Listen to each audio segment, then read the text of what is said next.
Et ce soir, on reçoit Monsieur Phi. Alors, pour ceux qui avaient suivi le live avec Juliette Ferry-Danini, où on avait parlé d'éthique de la médecine, prenez-le presque comme une suite. C'est elle nous l'avait recommandé d'ailleurs à ce moment-là. Il est possible qu'il y ait des sujets qui se recoupent là-dessus. Donc voilà, Monsieur Phi qui est vidéaste philo, enfin qui a une chaîne qui parle de philo, et où notamment il parle de questions comment dire, de questions voilà, de philosophie morale, donc qui sont des questions qu'on a un peu déjà abordées avec Juliette la dernière fois, c'était plus spécifiquement sur l'éthique de la médecine, donc je pense qu'il va nous expliquer pas mal de trucs. J'avais conseillé avant, je sais pas si vous l'avez regardé, sur Twitter, j'avais conseillé une vidéo sur The Good Place, parce qu'effectivement c'est quelque chose qu'on voit beaucoup développer dans The Good Place, c'est un peu un des sujets de la série, donc c'était une pas mauvaise introduction. On va en discuter un petit peu de ça, il va nous expliquer, puis on va voir ce qu'on peut en tirer d'intéressant, et quoi d'autre. Et oui, et souvenez-vous, justement, j'avais utilisé un extrait de The Good Place pour les gens qui suivent la chaîne, dans la vidéo sur le syndrome Magnéto, où j'avais utilisé un passage qui parlait de ce fameux dilemme du tramway, qui est un dilemme moral, et je l'avais appliqué en gros aux méchants de super-héros, etc. Donc voilà, je pense qu'on va peut-être parler un petit peu de ça aussi. Je sais qu'il a vu la vidéo, justement. Même s'il y a d'autres sujets hein, dans le syndrome Magnéto, mais il y avait celui-là. On va voir si il est prêt, et puis il va nous expliquer un petit peu plus que ça. Et voilà, oui, bonsoir à tous, hein, wesh wesh les amis. Ah oui, et je précise comme d'habitude, hein, les alertes s'affichent à l'écran, mais j'ai coupé le son par respect pour l'invité. Donc merci aux gens qui follow, qui s'abonnent, etc. Hein, je le dis par avance, mais justement pour pas interrompre la personne, je vais pas forcément le notifier à l'oral, et en plus j'ai coupé le son. Et ben c'est parti, on va appeler. C'est parti. Petite sonnerie Skype, magnifique. Sonnerie Skype. Est-ce que tu me reçois ? Hello, je te reçois. Ça va ? Ok, alors très bien, je te passe en plein écran et je vais afficher tout ça. Hop, le voilà, regardez comme il est beau. Comment vas-tu ? Ça y est. Très bien, et toi, comment vas-tu ? Ça va, ça va. Et merci d'être là, en tout cas, merci d'avoir répondu à l'invitation. Merci, moi ça me fait super plaisir de venir. J'ai un peu profité du fait que tu avais discuté avec Juliette, et j'ai vu que tu avais parlé de moi, et ça m'a donné envie de te contacter. Je me suis dit, parce que j'adore ce que tu fais, et ça me faisait trop plaisir de venir. Donc vraiment, ça me fait super plaisir. C'est très gentil, ça me fait plaisir aussi. Ben oui, et ce que je disais à Juliette, c'est que justement, j'écoutais les vidéos sur notamment la philosophie morale, un petit peu au même moment, dans la même période où justement j'ai invité Juliette. Donc voilà, ça s'est bien goupillé.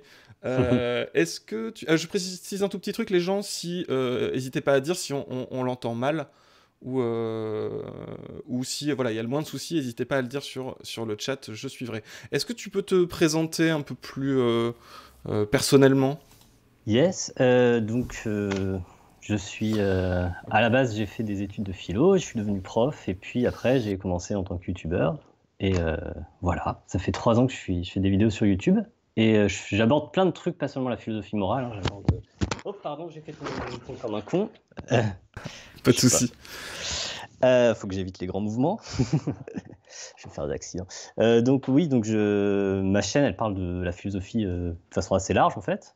Il y a quelques thèmes que je traite plus souvent que les autres. Peut-être la philosophie morale, c'est un de ceux que je traite le plus. Mais sinon, je fais beaucoup de trucs sur la philo des sciences, sur philo des sciences et philosophie morale. Je pense que ça fait à peu près la moitié de mes vidéos, je dirais. Et sinon, des sujets à droite à gauche, de l'histoire de la philosophie, des trucs comme ça. Enfin, voilà. En fait, quand j'étais prof, le truc sympa quand on est prof au lycée, c'est qu'on couvre un peu tous les sujets, parce que le programme est super large. Et donc, du coup, quand j'ai lancé ma chaîne, j'ai un peu repris ce qui faisait la matière de pas mal de cours. Donc, c'est pour ça qu'il y a une visée finalement très généraliste dans tout ça. Voilà. Enfin, je sais pas à quel point tu veux que je me présente, mais... Non, mais c'est bien. Effectivement, tu fais bien de préciser que tu parles pas que de ça. Et effectivement, là, j'ai choisi ça parce que c'est un peu ce que... Déjà, ça fait un tout petit peu suite aux questions d'éthique de la médecine que Juliette nous avait développées. Et puis voilà, moi je m'y étais un petit peu intéressé par curiosité, c'est pas du tout mon domaine spécialement, hein, la philosophie morale, à part effectivement dans ce que je disais juste avant, il y a une vidéo, là, le syndrome Magnéto, où on avait utilisé ce fameux truc du tramway, là, qu'on en sort à toutes les sauces, et notamment en illustrant avec The Good Place, t'as fait une vidéo qui explique assez bien... Alors il y aura pas de spoiler sur The Good Place, s'il vous plaît, déjà, Pas juste Ouais, par respect pour le soyez chat. sympa. Ouais. Mais moi, j'ai pas tout vu. Donc, Ah oui, en plus, non, t'en non. es où? J'en suis, je pense, 2 tiers première saison. Donc, je suis Ah oui, vraiment pas loin. ah oui, ah oui, oh là là, oh là là. Je Alors, suis... soyez très sympa dans le chat. Ouais, s'il vous plaît. S'il vous Et plaît. ouais, c'était une gageure. Tu comprendras un peu plus loin pourquoi c'est une gageure de faire une vidéo sur The Good Place sans spoiler, en parlant quand Ah, même mais oui. globalement de la série. Parce que il y a des grosses matières à spoiler.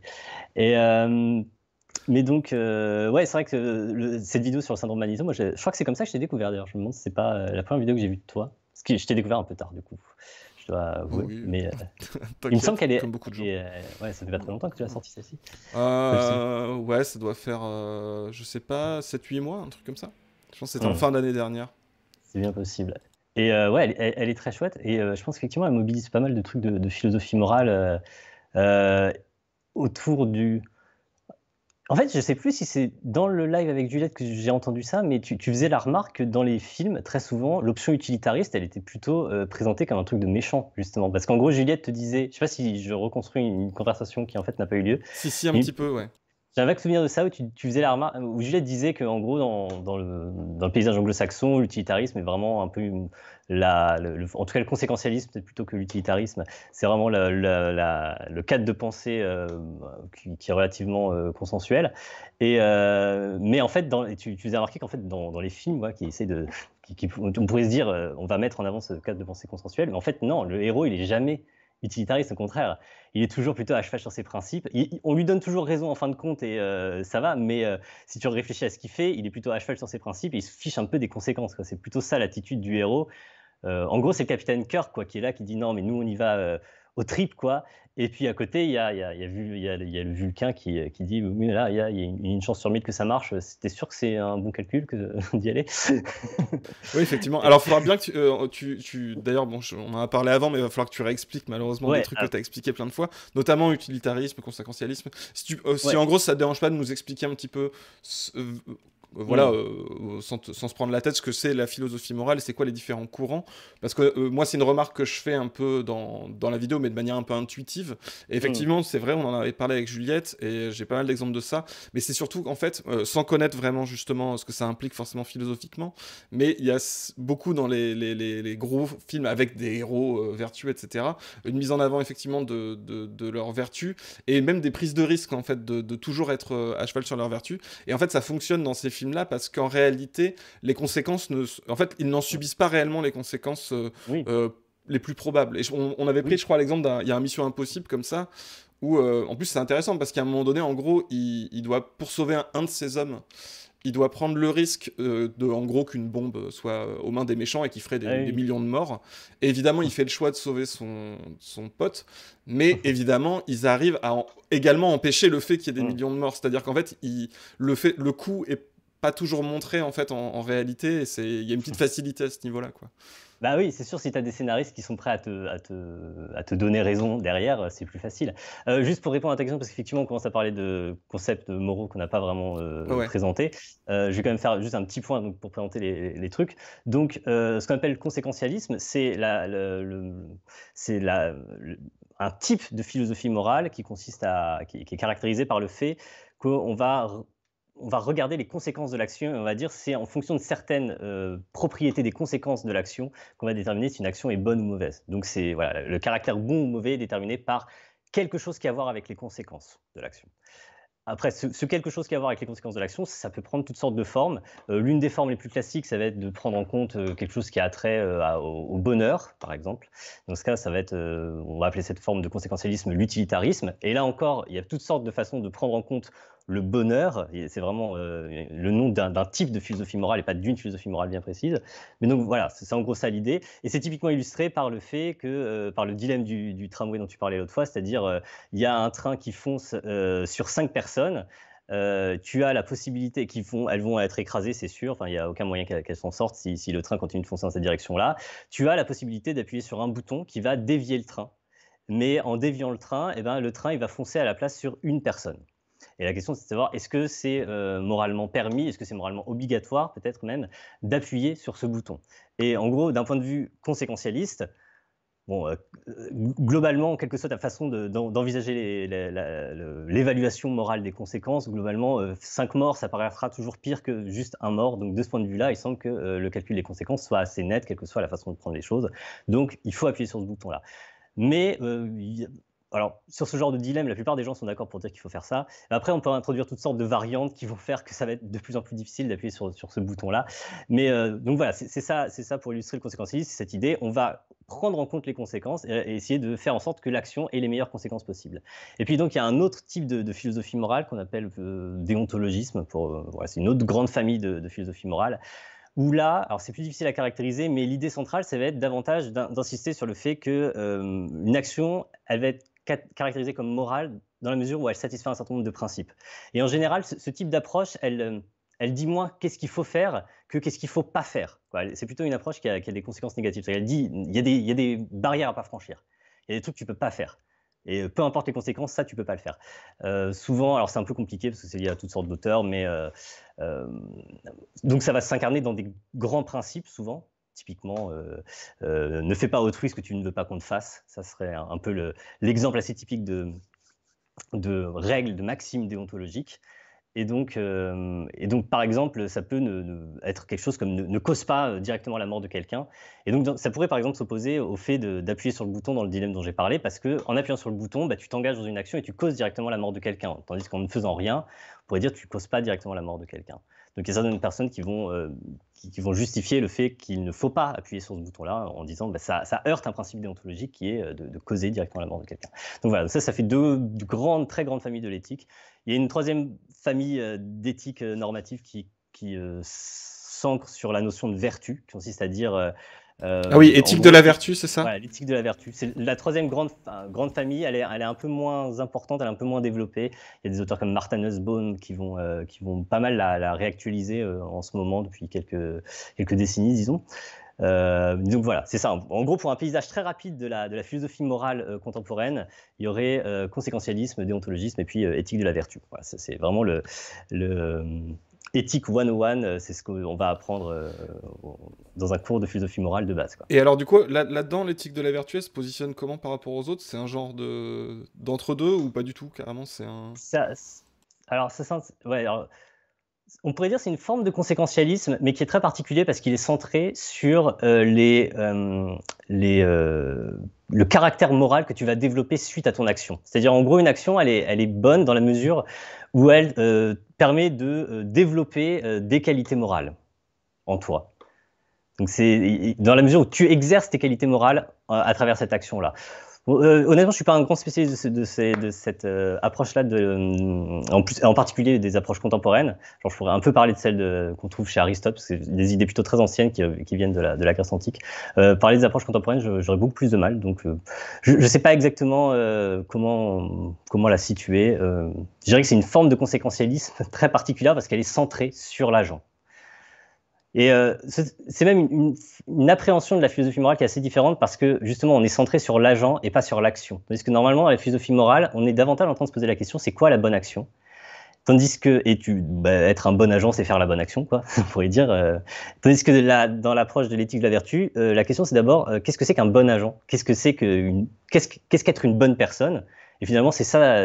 Ensuite, tu agis de la façon dont une bonne personne agit, on pourrait dire. Mais ce qui est primitif là-dedans, ça serait davantage une caractérisation de la personne. Donc, c'est un peu particulier pour cette raison-là, et c'est difficile à catégoriser pour cette raison-là. Voilà, pour une petite explication très rapide. Merci beaucoup. Moi, j'ai trouvé ça très clair. Dites les gens si... je voyais des questions sur le chat, mais c'est des questions très spécifiques, genre Nietzsche, etc. Peut-être qu'on les garde en tête et on revient Alors, après.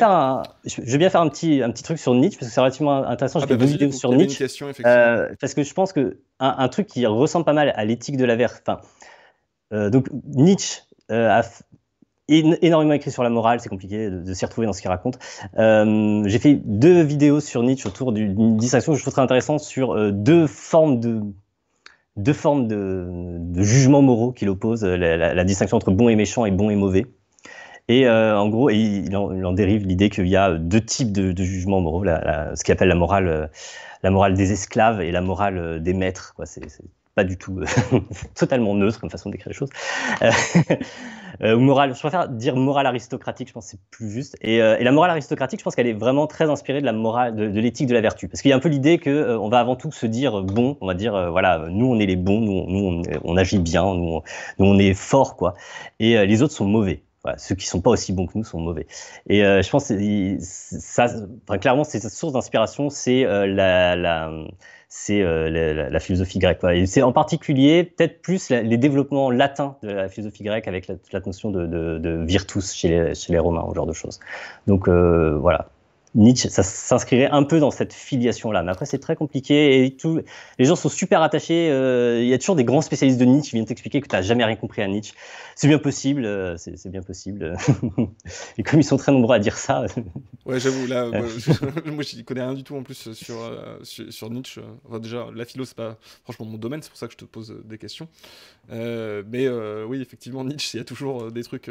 on va toujours te sortir des trucs incroyables dessus. Mais alors, du coup, quand tu dis morale aristocratique, c'est par opposition à une morale démocratique, c'est ça l'idée qui serait... c'est marrant, ouais, on fait pas l'opposition avec morale démocratique, enfin, en tout cas pas dans le vocabulaire de Nietzsche. En général, c'est plutôt morale des... on dit morale des forts, morale des faibles, ou morale des maîtres, morale des esclaves, ce genre de choses. Enfin, c'est le genre de dichotomie qui dresse. Ouais, ok, d'accord. Je te renvoie à mes vidéos. Il y a plein de façons. D'ailleurs, ça peut permettre d'introduire une autre distinction qui est importante, c'est que jusque-là, je parlais en fait de théories qui sont plutôt prescriptives, c'est-à-dire qui cherchent vraiment à se poser la question qu'est-ce que c'est qui est bien ou mal. Mais en fait, il y a toute une autre branche de la philosophie morale qui est purement descriptive, qui consiste simplement à se poser la question comment fonctionne le jugement moral chez les êtres humains, mais en étant purement descriptif, c'est-à-dire tu dis pas est-ce que ces jugements sont légitimes ou sont fondés, tu vas vraiment simplement te poser la question de dire voilà, bon, il y a des êtres humains et de temps en temps ils produisent des jugements de valeur, ils disent bah ça c'est bien, ça c'est pas bien, etc. Et il y a un sentiment qu'il y a un truc un peu particulier là-dedans. Et comment ça fonctionne, quel est le mécanisme sous-jacent. Et je pense que ce que fait Nietzsche, c'est pas très clair, je pense qu'au fond il y a quand même une visée qui est totalement normative, ça se sent très bien dans la façon dont il écrit, mais tu peux lire un peu tout ce que fait Nietzsche, en particulier dans la généalogie de la morale, comme étant avant tout une démarche descriptive, où il va chercher un peu à décrire deux types de jugements moraux, deux sources aux jugements moraux, mais en étant purement descriptif, en disant voilà, il y a deux principales raisons pour lesquelles les gens se mettent à avoir ce couple de valeurs, soit bon et mauvais, soit bon et méchant, et ça n'a pas du tout la même source au niveau psychologique, au niveau historique, c'est toujours un peu mélangé chez Nietzsche, et donc ça serait une approche qui est purement descriptive. On ne dit pas que l'une des deux est correcte ou supérieure ou autre, même si bon, on peut sentir en lisant Nietzsche qu'il a une petite préférence pour la morale aristocratique, quoi, quand même. Ça se sent un petit peu. Okay. Mais bon, là je vois pas le chat, mais s'il y a des Nietzschéens un peu engagés qui vont m'expliquer que... Il y avait une petite vanne, c'est si ta conclusion, c'est pas que c'est génial, c'est que t'as rien compris à Nietzsche avec un petit smiley. C'est un peu ça, ouais, avec les Nietzschéens.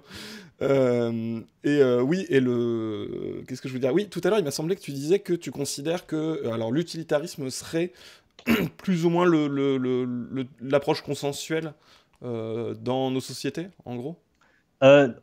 C'était vraiment plutôt académique, ce que disait académique. Juliette, en fait. Okay. C'est-à-dire qu'en fin de compte, je pense qu'effectivement, au niveau académique, une approche plutôt conséquentialiste. On va peut-être pas trop utiliser le mot utilitariste parce qu'il a fini par avoir vraiment une sorte de je voulais mauvaise dire aura. Justement mais bon, fondamentalement, c'est vraiment une querelle de vocabulaire parce que dès lors que tu admets que l'utilitarisme a toutes sortes de variantes, bon bah finalement, utilitariste, conséquentialiste, ça va être une distinction assez fine.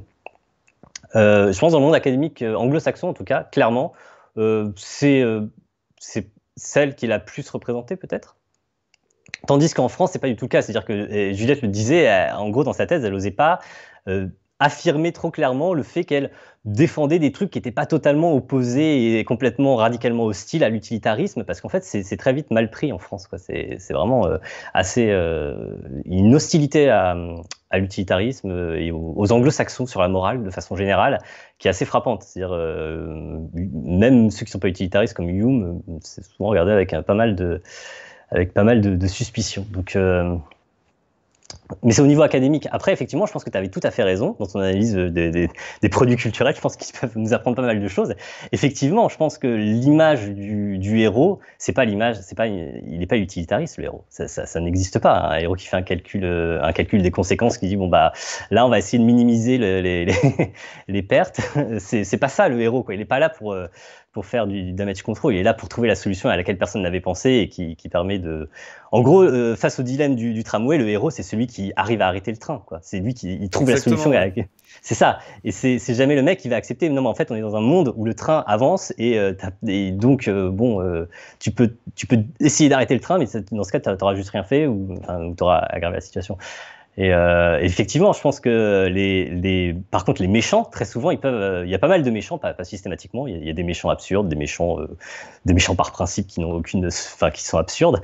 Mais il y a aussi pas mal de méchants qui sont intéressants parce qu'ils ont un côté un peu utilitariste où quelque part, tu peux commencer à te dire, mais il a ses raisons et peut-être qu'elles sont c'est pour ça que j'aime vraiment bien ta vidéo sur Magneto, parce que je pense que c'est typiquement une situation où il y avait des auteurs qui finissaient par mettre dans la bouche du méchant des trucs qui étaient carrément plus sensés. Et ça, bon, après, simplement, le dispositif narratif faisait qu'il fallait lui donner tort à la fin. Mais ouais, où il y avait une ambiguïté, quoi, du méchant qui rend le truc vachement intéressant.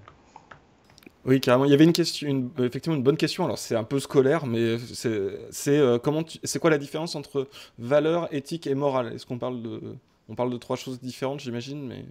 Alors, sur la distinction éthique et morale, c'est un truc qui revient très souvent, et surtout, il y a des gens qui aiment bien t'expliquer que non, mais t'as rien compris, parce que là, ce dont tu parles, c'est la morale, alors que moi, je voulais parler d'éthique, etc. Il faut bien comprendre un truc, c'est que les deux termes éthique et morale, au niveau académique en tout cas, en fait, on ne va pas trop les distinguer par défaut.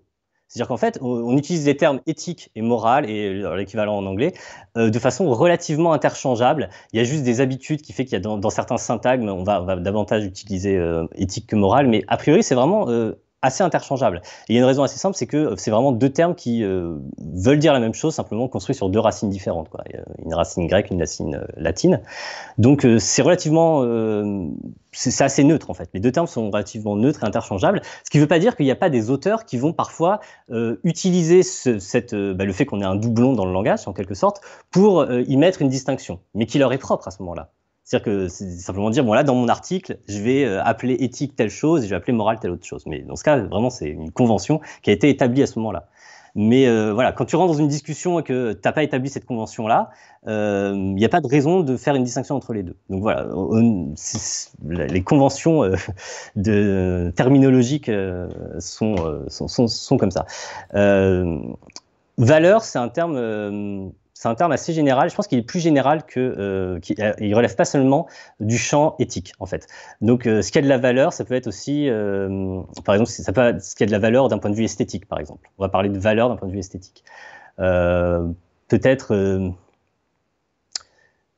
ouais. Alors, en fait, ça serait le principal autre exemple, c'est-à-dire de valeur qui serait pas éthique. Voilà, les valeurs esthétiques. On pourrait réfléchir à quelque chose peut-être d'autres exemples, mais en tout cas, c'est au moins un bon exemple qui montre que c'est une notion qui a une portée un peu plus large.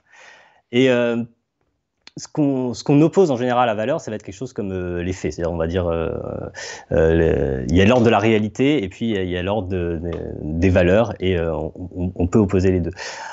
Après, il y a toute une question, il y a tout un débat sur le réalisme moral, à savoir dans quelle mesure est-ce que on peut défendre que les valeurs ont une réalité, ou qu'on dit que, je sais pas, que telle chose est bonne, est-ce que ça correspond à une sorte de fait, est-ce qu'il y aurait des faits moraux, ce genre de choses. Mine de rien, c'est des questions qui sont relativement ouvertes, et dire que, enfin, c'est très compliqué, les débats sur ces questions-là. Donc voilà. Et toute position très tranchée, et c'est-à-dire que c'est absurde, en général, témoigne juste du fait qu'on ne connaît pas la littérature sur la question, parce qu'elle est vraiment très riche, très complexe. Ok.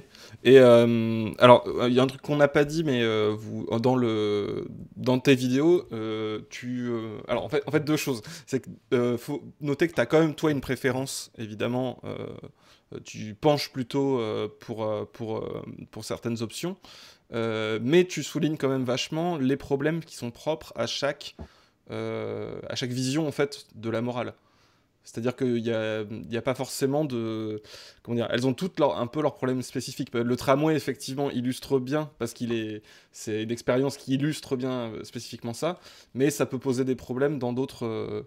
justement, si tu changes les critères, etc., ça devient plus compliqué. Ouais, j'avais fait toute une vidéo qui est assez marrante, qui était pour...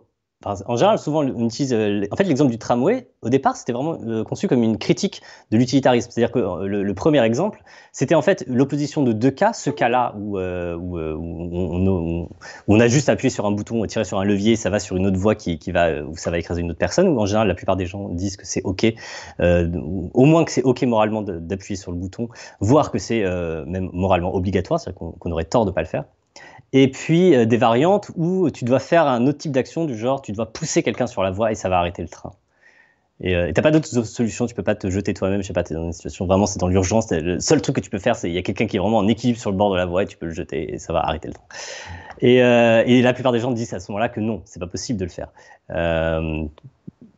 Et voilà, donc comme quoi on cesse assez vite d'être utilitariste. Et après, tu peux pousser toutes sortes de variantes, je sais pas, où il y avait aussi des variantes à base de chirurgiens, où tu dis, il y a un chirurgien qui est très doué, il peut te prendre comme ça 5 organes, il va les mettre sur 5 patients qui sont en attente d'organes, et ça va, voilà, et ça va leur sauver la vie.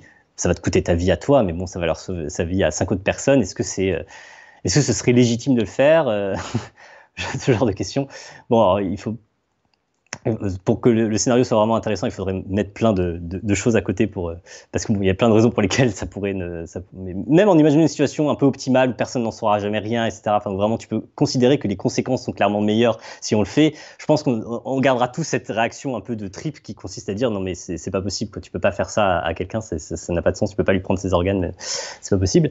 Donc oui, il y a clairement des problèmes et je pense que les utilitaristes, c'est des maniaques des expériences de pensée, ils adorent inventer des trucs comme ça. Et justement tester un peu les limites de leur théorie, parce que justement, il y a un peu ça l'idée, l'utilitarisme, c'est assez joli au départ, parce que tu pars juste d'un principe moral assez simple, qui est de dire, bon, bah, le bonheur, c'est bien, autant qu'il y en ait un maximum, quelque chose comme ça, ça paraît consensuel comme idée, mais à partir d'un principe qui est relativement simple, tu peux tirer, comme c'est un principe simple, mais voilà, et que tu peux en tirer toutes sortes de conséquences et tu vas voir que très souvent les conséquences que tu en tires sont en fait un peu bizarres et soit en fait il faut se dire bah ouais mais ok tu peux avoir ce genre d'attitude, pourquoi pas dire peut-être nos intuitions morales elles sont complètement erronées et quelque part si vraiment ce qui est important c'est maximiser le bonheur bah, et que ça passe par le fait de faire ce genre d'action, bah oui ok il faudrait le faire et ou alors tu te dis bah en fait non ça doit pas être correct cette théorie il faut la changer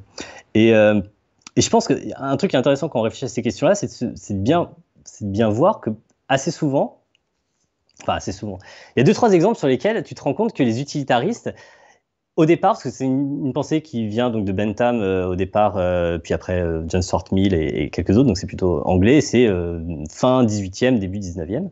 J'allais poser la question du contexte historique. Ouais, donc c'est l'Angleterre, fin 18e, début 19e, en gros. Vraiment la naissance de l'utilitarisme classique, c'est ça. Et dans cette période-là, les utilitaristes étaient déjà un peu des radicaux, enfin qui avaient des opinions complètement bizarres et très transformatrices. C'est-à-dire Bentham, il soutenait par exemple la dépénalisation de l'homosexualité. Je trouve ça assez hallucinant. Parce que c'est complètement en dehors même du champ de pensée. C'est même pas un débat là-bas à ce moment-là. C'est même pas envisageable, quoi. Et il le soutenait pour des raisons utilitaires en disant, bah en fait, voilà, tu causes un tort à des gens, clairement, qui ont l'air d'en tirer du plaisir, ou en tout cas de pas causer des torts. Donc pourquoi causer ce tort-là mais typiquement, je pense qu'un lecteur de cette époque-là qui disait ça, qui était peut-être au départ plutôt sympathique à l'égard de l'utilitarisme, il dit oui, c'est vrai, après tout, pourquoi pas maximiser le bonheur, c'est une bonne idée. Et puis tout à coup, on lui tire cette conséquence-là, et il se dit mais c'est ridicule, quoi. Ok, c'est bon, il y a un problème dans la théorie, très clairement. Si on arrive à cette conséquence-là qui est qu'il faut dépénaliser l'homosexualité, c'est ridicule. Et finalement, on a plutôt envie de lui donner raison maintenant. Et il a fait pareil pour les animaux. Il avait perçu également le problème moral que ça posait, l'exploitation animale, etc. Et c'est assez, enfin, rétrospectivement, on peut se dire, c'est particulièrement lucide, quoi, comme truc. Et je pense qu'aujourd'hui encore, par exemple, il y a des tas de trucs encore très contre-intuitive dans l'utilitarisme, par exemple. Je pense que c'est difficile d'être utilitariste et de ne pas considérer que tu dois reverser, je ne sais pas, au moins, en tout cas si tu vis confortablement, que tu dois reverser au moins 50% de tes revenus, en tout cas faire en sorte de ne pas les garder pour toi et de les mettre en œuvre pour que ça aide le plus grand nombre, quoi. Donc ça peut être par des œuvres de charité ou par d'autres moyens si tu penses qu'il y a d'autres moyens plus efficaces, mais en tout cas ne pas les utiliser à ton compte personnel, quoi. Je pense que la plupart des gens, et donc c'est typiquement le projet de l'altruisme efficace. Alors je dis 50%, ça va dépendre. Souvent ils sont plus modérés, ils vont dire quelque chose comme il faudrait au moins 10%, etc. Mais en fait, si tu lis leurs arguments, si tu réfléchis vraiment aux conséquences de leurs arguments, en général, c'est bien plus que ça. C'est-à-dire, c'est en gros tout ce que tu peux consacrer comme ressource, tant que ça te met pas en danger, tant que ça te permet de vivre confortablement. Il n'y a aucune raison morale, enfin, t'es pas justifié moralement à utiliser tes ressources pour toi, alors que ça n'augmente que très médiocrement ton bonheur, alors qu'en les utilisant ailleurs, tu pourrais augmenter bien davantage le bonheur d'autres personnes. En gros, c'est ça l'idée. Et je pense que la plupart des gens se disent non mais c'est pas possible, c'est une conséquence un peu bizarre. Et d'ailleurs, la plupart des utilitaristes même vont quelque part se dire non mais ouais ça va trop loin, c'est pas possible, quoi. Il y a quelques-uns qui vont aller jusqu'au bout, genre Peter Singer, c'est un peu un mec radical dans l'utilitarisme et qui va soutenir ce genre de thèse de façon assez claire. Il est prêt à soutenir toutes sortes de thèses radicales et bizarres. Mais voilà, ce genre de thèse, c'est bien possible que dans 150 ans, on regardera en arrière et on trouvera très étrange le fait que ça nous paraissait très étrange l'idée qu'il faille consacrer que l'enrichissement personnel au-delà d'une certaine valeur soit légitime d'un point de vue moral, enfin ne pose pas de problème d'un point de vue moral. Et c'est possible aussi. Alors, est-ce que je mets en stand-by un petit truc. Là, effectivement, on part du principe que, du coup, la visée, c'est augmenter, on va dire, le bonheur général. Il y a des gens qui, effectivement, font la remarque qui est très juste. C'est, du coup, qu'est-ce que ça veut dire, c'est quoi le bonheur, comment tu le calcules, etc. Mais je propose que, pour l'instant, on reste sur l'idée que, bon, on va utiliser ce terme très vague sans le définir. Mais peut-être, on y reviendra peut-être après, justement, sur ce problème de, du coup, mais en fait, c'est quoi ce bonheur? C'est quoi, il faut faire une moyenne, faut accumuler des bonheurs, comment on fait? Mais on y reviendra plus tard. C'est une très bonne question, ça, la question de la moyenne versus quantité totale. C'est une très bonne question parce qu'il y a des tas de trucs très amusants autour de ça. Enfin, je propose qu'on y revienne après, tant que tu es sur l'exemple des revenus. Pourquoi, en fait, qu'est-ce qui impliquerait, on va dire, de cette philosophie-là, que ce soit la personne individuellement qui décide moralement de donner ses revenus, et pourquoi pas défendre que ça veut dire, du coup, ça veut dire qu'il faut des impôts. Tu vois ce que je veux dire? C'est pourquoi est-ce qu'il y a quelque chose dans l'utilitarisme, dans la pensée utilitariste, qui implique que ça doit venir de l'individu? Parce que ça, on pourrait très bien dire que... tu vois, expliquer comme ça, moi je vais tout de suite me dire, oui, ça veut dire que faut plafonner les salaires, disons, j'en sais rien, de 1 à 6, de 1 à 5, quitte à se baser sur des données quantifiées, qui est qu'au-delà d'une certaine somme, le bonheur n'augmente plus, donc en fait, il devrait être impossible d'avoir plus que cette somme. Tu vois, enfin, pourquoi ça donnerait pas ce genre de raisonnement, plutôt que des raisonnements de charité? En fait, ça ne s'oppose pas forcément. C'est dit, un utilitariste pourrait se poser la question de savoir, imaginons qu'on mette en place ce genre de mesures, quelles vont être les conséquences? Est-ce que ça va effectivement être de bonnes conséquences? Et je pense qu'il y en a pas mal qui vont dire oui, d'autres peut-être non, dire c'est compliqué. En tout cas, beaucoup vont dire c'est difficile de prévoir les conséquences de ce genre de truc. Par contre, il y a un truc simple, c'est que quand tu dois faire une action, tu peux calculer les conséquences de ton action entre, je sais pas, dépenser 100 € sur un jeu vidéo ou dépenser 100 € et les mettre là, ailleurs, quoi. En tout cas, quels que soient les moyens d'action que tu envisages pour améliorer globalement le sort d'autres êtres humains avec 100 €. Et je pense qu'il y a peu de situations où tu te dis, quelque part, j'augmente davantage le bonheur général en dépensant les 100 € pour moi que en les dépensant pour autrui.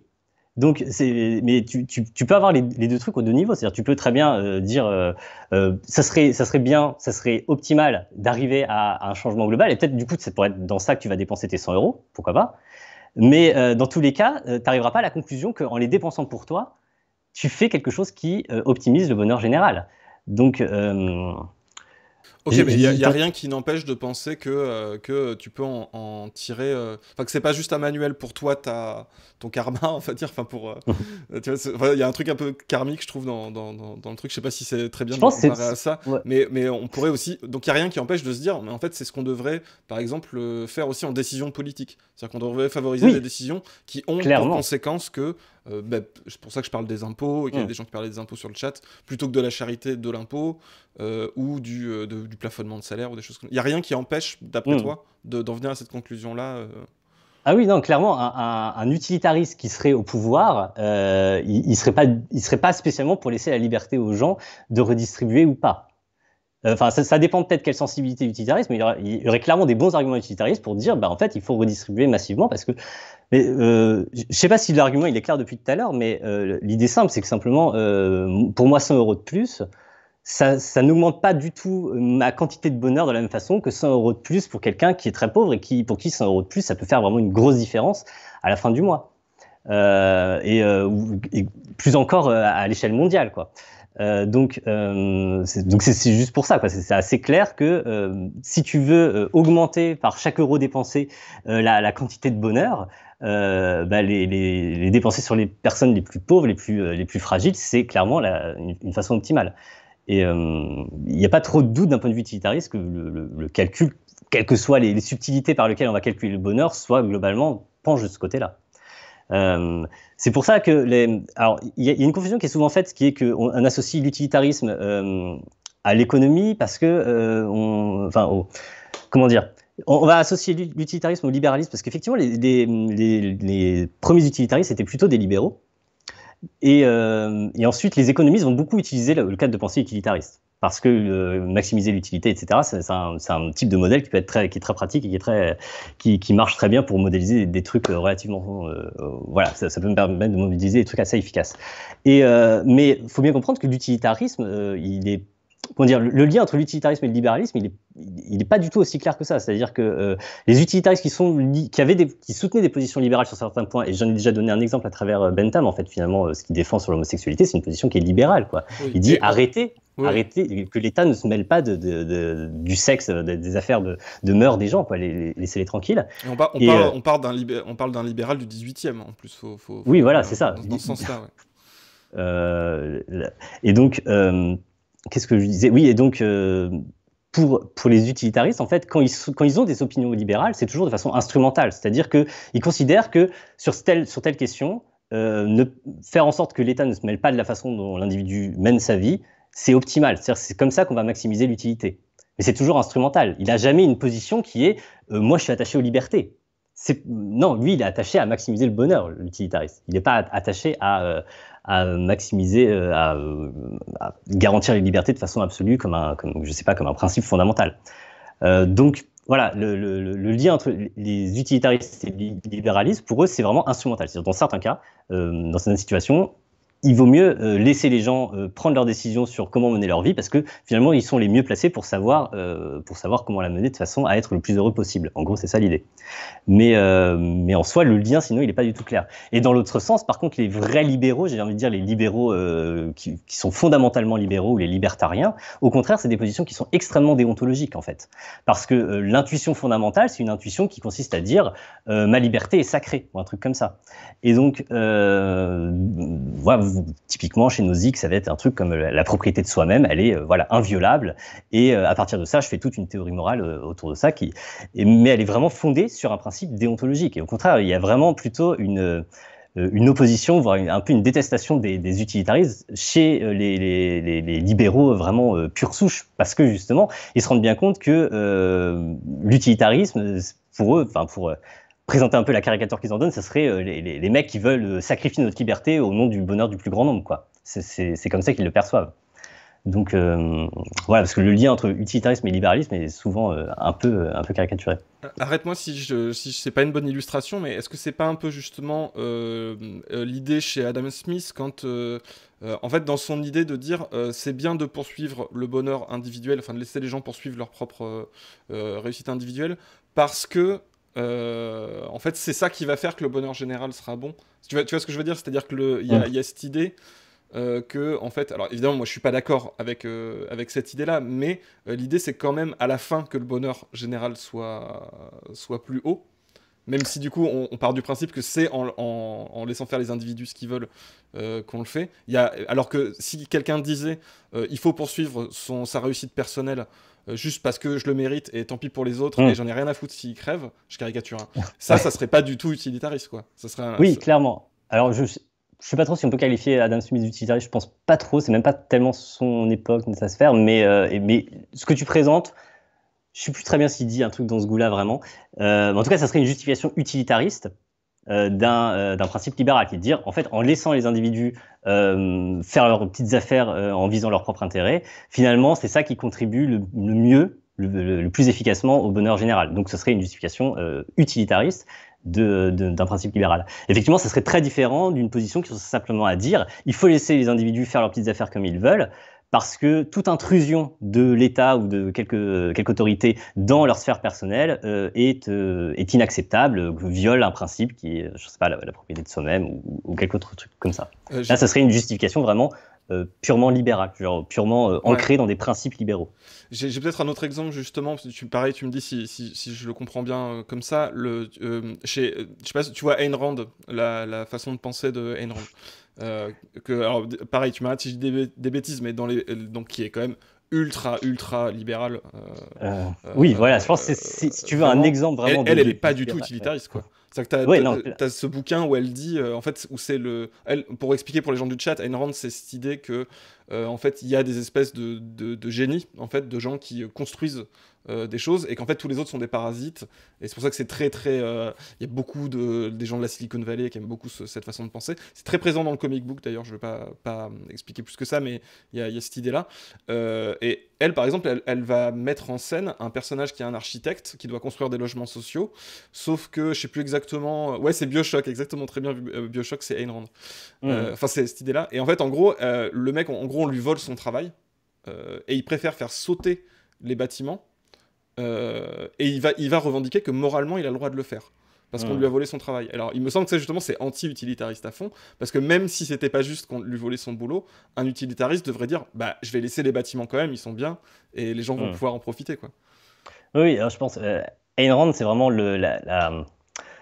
faut bien comprendre un truc, je peux en profiter pour le dire, mais Ayn Rand n'est pas du tout considérée comme une philosophe, elle n'est pas du tout discutée au niveau académique, vraiment, elle jouit d'aucun prestige, c'est vraiment plutôt embarrassant, comment dire. Donc, clairement, parce que parfois, il y en a qui veulent que je donne mon avis sur Ayn Rand, et juste, il n'y a pas tellement de raison de faire une vidéo, quel que soit, pour en dire quoi que ce soit, parce que juste, vraiment, c'est pas de... Voilà, parler de la pensée libérale, elle est intéressante avec des vrais auteurs, quoi. Et Ayn Rand, c'est plutôt un peu un auteur qui sombre un peu facilement dans la caricature et clairement, ça illustre assez bien effectivement une position qui est radicalement déontologique finalement, qui se pose sur j'ai des principes et puis peu importe les conséquences, même si ça a fait souffrir des tas de gens, le principe qui est que ce que je fais m'appartient et que et à partir de ce moment-là à partir du moment où ce droit est violé, ben je peux me permettre n'importe quoi. C'est clairement une position qui est déontologique, pas du tout utilitariste, justement. Ok, je la citais justement parce que pour son influence, tu sais, parce qu'elle a quand même une influence énorme sur la... Oui, notamment clairement, aux US, en fait. Je pense, oui, aux US, c'est genre son bouquin La Grève, Schrödi d'Atlas, là, c'est un des bouquins qui est les plus lus, je crois. Enfin, je veux dire, c'est genre, je sais plus comment il y avait un classement de différents bouquins, et genre il y avait la Bible et puis celui-là, quoi. Après, voilà. Et clairement, ça a contribué à l'image du self-made man, etc. Aux États-Unis. Donc ça, oui, une influence culturelle qui est assez énorme. Par contre, au niveau philosophique, vraiment, faut pas confondre le truc. On l'a jamais prise pour une auteure qui discutait dans le cercle académique sérieusement, quoi. Ok, je savais pas ça, tu vois, je m'étais même pas posé la question, en fait, tu fais bien de le faire remarquer. Ok, et du coup, est-ce qu'on peut discuter de cette question justement de la prémisse qui est le bonheur. Du coup, alors il faut maximiser le bonheur, admettons, mais c'est quoi le bonheur? Comment tu le quantifies? Et justement, je sais que j'ai lu un petit peu, puis tu expliques ça aussi, il y a des histoires de moyenne. Est-ce que tu prends une moyenne ou est-ce que tu prends une somme, ce genre de choses? Voilà. on est tous d'accord pour dire que c'est mieux si, toute chose égale par ailleurs, quelqu'un est plus heureux, quoi, quelque chose comme ça. Là, on sera à peu près tous d'accord, toute chose égale par ailleurs, ça marchera. Mais c'est vrai que dès qu'on commence à se poser des questions sur des cas un peu précis, il va se poser des questions sur, ben oui, mais comment tu calcules là? On a une situation un peu compliquée, telle conséquence. Même en admettant qu'on connaît bien les conséquences, parce qu'il y a aussi ça qui est très compliqué, c'est de savoir comment on calcule les conséquences, comment on fait pour les connaître, et s'il y a de l'incertitude, parce qu'il y aura forcément de l'incertitude, comment on en tient compte.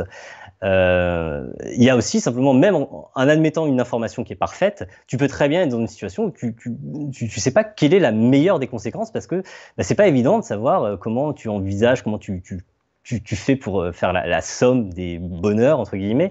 Oui, non, c'est des questions qui sont super compliquées. Il y a différents... il y a des outils statistiques assez intéressants, par exemple, il y a un outil qui s'appelle le DALY, D-A-L-Y. Je pense qu'on doit dire DALY du coup, qui est un outil statistique qui permet, voilà, vous regardez sur internet, mais c'est, comment dire, ça permet d'ajuster par rapport à la qualité de vie et le nombre de, voilà, c'est une journée de vie ajustée à la qualité de vie. Voilà, ça permet de comparer, de comparer en fonction de savoir.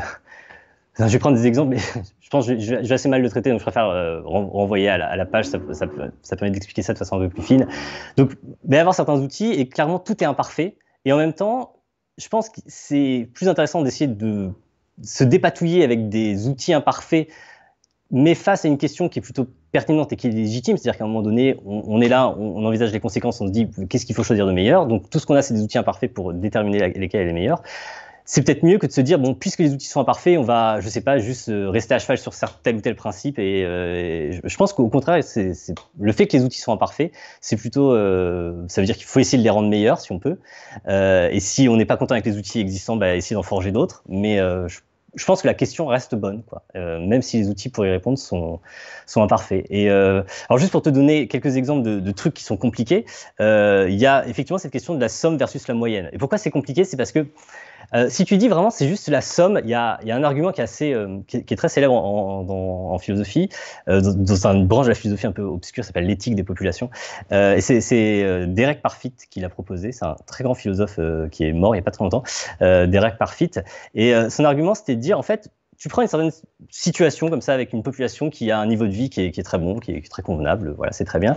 Et par une série de raisonnements, c'est un peu long, mais en gros, tu montres que cette situation, elle est moins souhaitable qu'une situation où tu as une immense population qui vivote vraiment juste au-dessus. En gros, qui aurait juste la quantité de bonheur minimum pour être positive dans le calcul, vraiment genre qui survivent. Mais genre, t'imagines, elle est immense. Elle est tellement grande qu'en faisant la somme, elle sera plus grande que la population de départ. En gros, c'est ça l'idée de l'argument. Et t'as l'impression que c'est quand même bizarre. Tu te dis, ouais, non, ça paraît pas être le bon objectif, ça. Genre, d'être hyper nombreux avec une quantité minimale de bonheur. Personne t'as l'impression qu'il y a un problème. Ouais. T'as pas le sentiment, tu me dis, c'est une conclusion qui est répugnante. T'as pas envie d'aller vers cette conclusion-là. Tu sens bien qu'il y a un problème.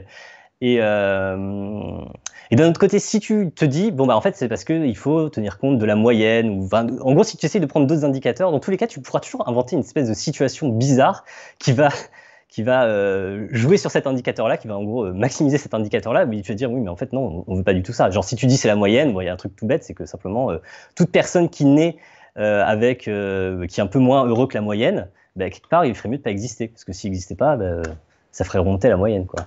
Et on est d'accord que tuer les malheureux n'est pas une façon acceptable d'augmenter le bonheur général, n'est pas quelque chose de souhaitable. Donc voilà, on a l'impression que c'est très vite très compliqué. Et il y a un autre problème aussi qui est très intéressant, c'est de savoir jusqu'à quel point tu tiens compte des générations futures. Ouais, jusqu'où tu vas dans le temps, sachant que ces générations futures peuvent très bien être infiniment plus nombreuses que les générations présentes. Est-ce que un raisonnement utilitariste qui pousserait un peu le truc jusqu'au bout et qui tiendrait vraiment compte des générations futures, est-ce qu'elle pourrait pas arriver à la conclusion que qu'on doit à peu près tout sacrifier pour le bonheur des générations futures?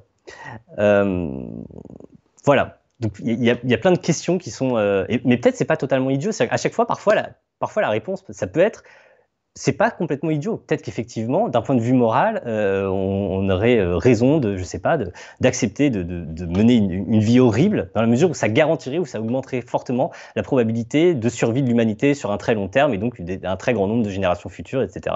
Est-ce que ce serait pas finalement vraiment légitime moralement? Et je pense dans tous les cas, souvent on a une espèce de réaction instinctive qui est de se dire non, c'est pas possible. Et puis parfois ça fait quand même germer des réflexions avec lesquelles, en fin de compte, ce ne sera pas forcément d'accord, mais je trouve qu'ils sont toujours intéressantes quand même à mener et essayer de pousser jusqu'au bout. J'aime bien le côté jusqu'au boutiste des réflexions utilitaristes. Souvent, je trouve ça, même si on la suit pas jusqu'au bout, je trouve que c'est toujours intéressant de voir jusqu'où ça peut aller. C'est une expérience de pensée, ouais. En quelque sorte. Ouais. Et du coup, mais justement, est-ce que ça crée pas une espèce... Est-ce qu'il n'y a pas un risque, du coup, d'aller dans des raisonnements, en fait, très techniques, très comptables, en fait Tu vois, je me demande... Enfin, là, ça parlait de Barbara Stiegler sur le chat, je sais pas si tu vois qui c'est. Non. Elle a écrit un livre qui s'appelle « Il faut s'adapter », que j'ai pas lu, mais je suis pas persuadé qu'elle parle d'utilitarisme, elle parle d'injonction à l'adaptation, etc. Bon, ça c'était pour le chat, mais il y a un truc qui peut être reproché, c'est que en fait du coup ça devient purement technique. Et enfin, ça aurait vocation à être purement technique, c'est-à-dire on doit trouver le meilleur moyen de calculer un truc, et après on a des experts qui vont dire c'est comme ça que c'est très technocratique et voire bureaucratique. J'ai l'impression que ça peut aller vachement sur ce terrain-là. C'est un reproche qu'on fait souvent effectivement à l'utilitariste, c'est de dire c'est dans une logique comptable, comme on dit. Et c'est toujours mal, quoi. C'est clairement une logique comptable, ça peut pas être bien. Mais je pense que souvent les débats philosophiques, même dans les autres types en fait, n'importe quel débat un peu poussé sur ces questions-là est forcément technique, en fait. Peut-être l'utilitarisme, il est plus immédiatement technique, mais en réalité, si tu vas discuter avec des kantiens sur l'impératif catégorique de Kant et comment tu peux l'appliquer à ceci ou cela, ou toutes sortes, tous les débats moraux sont techniques en réalité. Je pense du coup c'est aussi une des raisons pour lesquelles c'est intéressant de vulgariser. Moi j'étais content de faire des vulgarisations, pas seulement sur l'utilitarisme, j'en ai fait aussi sur Kant. J'ai réussi vaillamment à faire quelque chose dont je suis assez fier sur Kant, parce que je trouve que j'ai réussi à le rendre relativement accessible alors que c'est technique.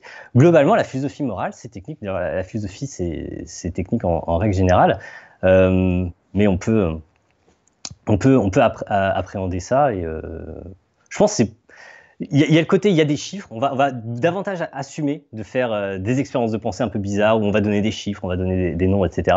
Mais en fin de compte, dans tous les champs de la philosophie morale, on va arriver à des discussions qui sont compliquées, qui sont techniques. Et ouais, c'est pas facile.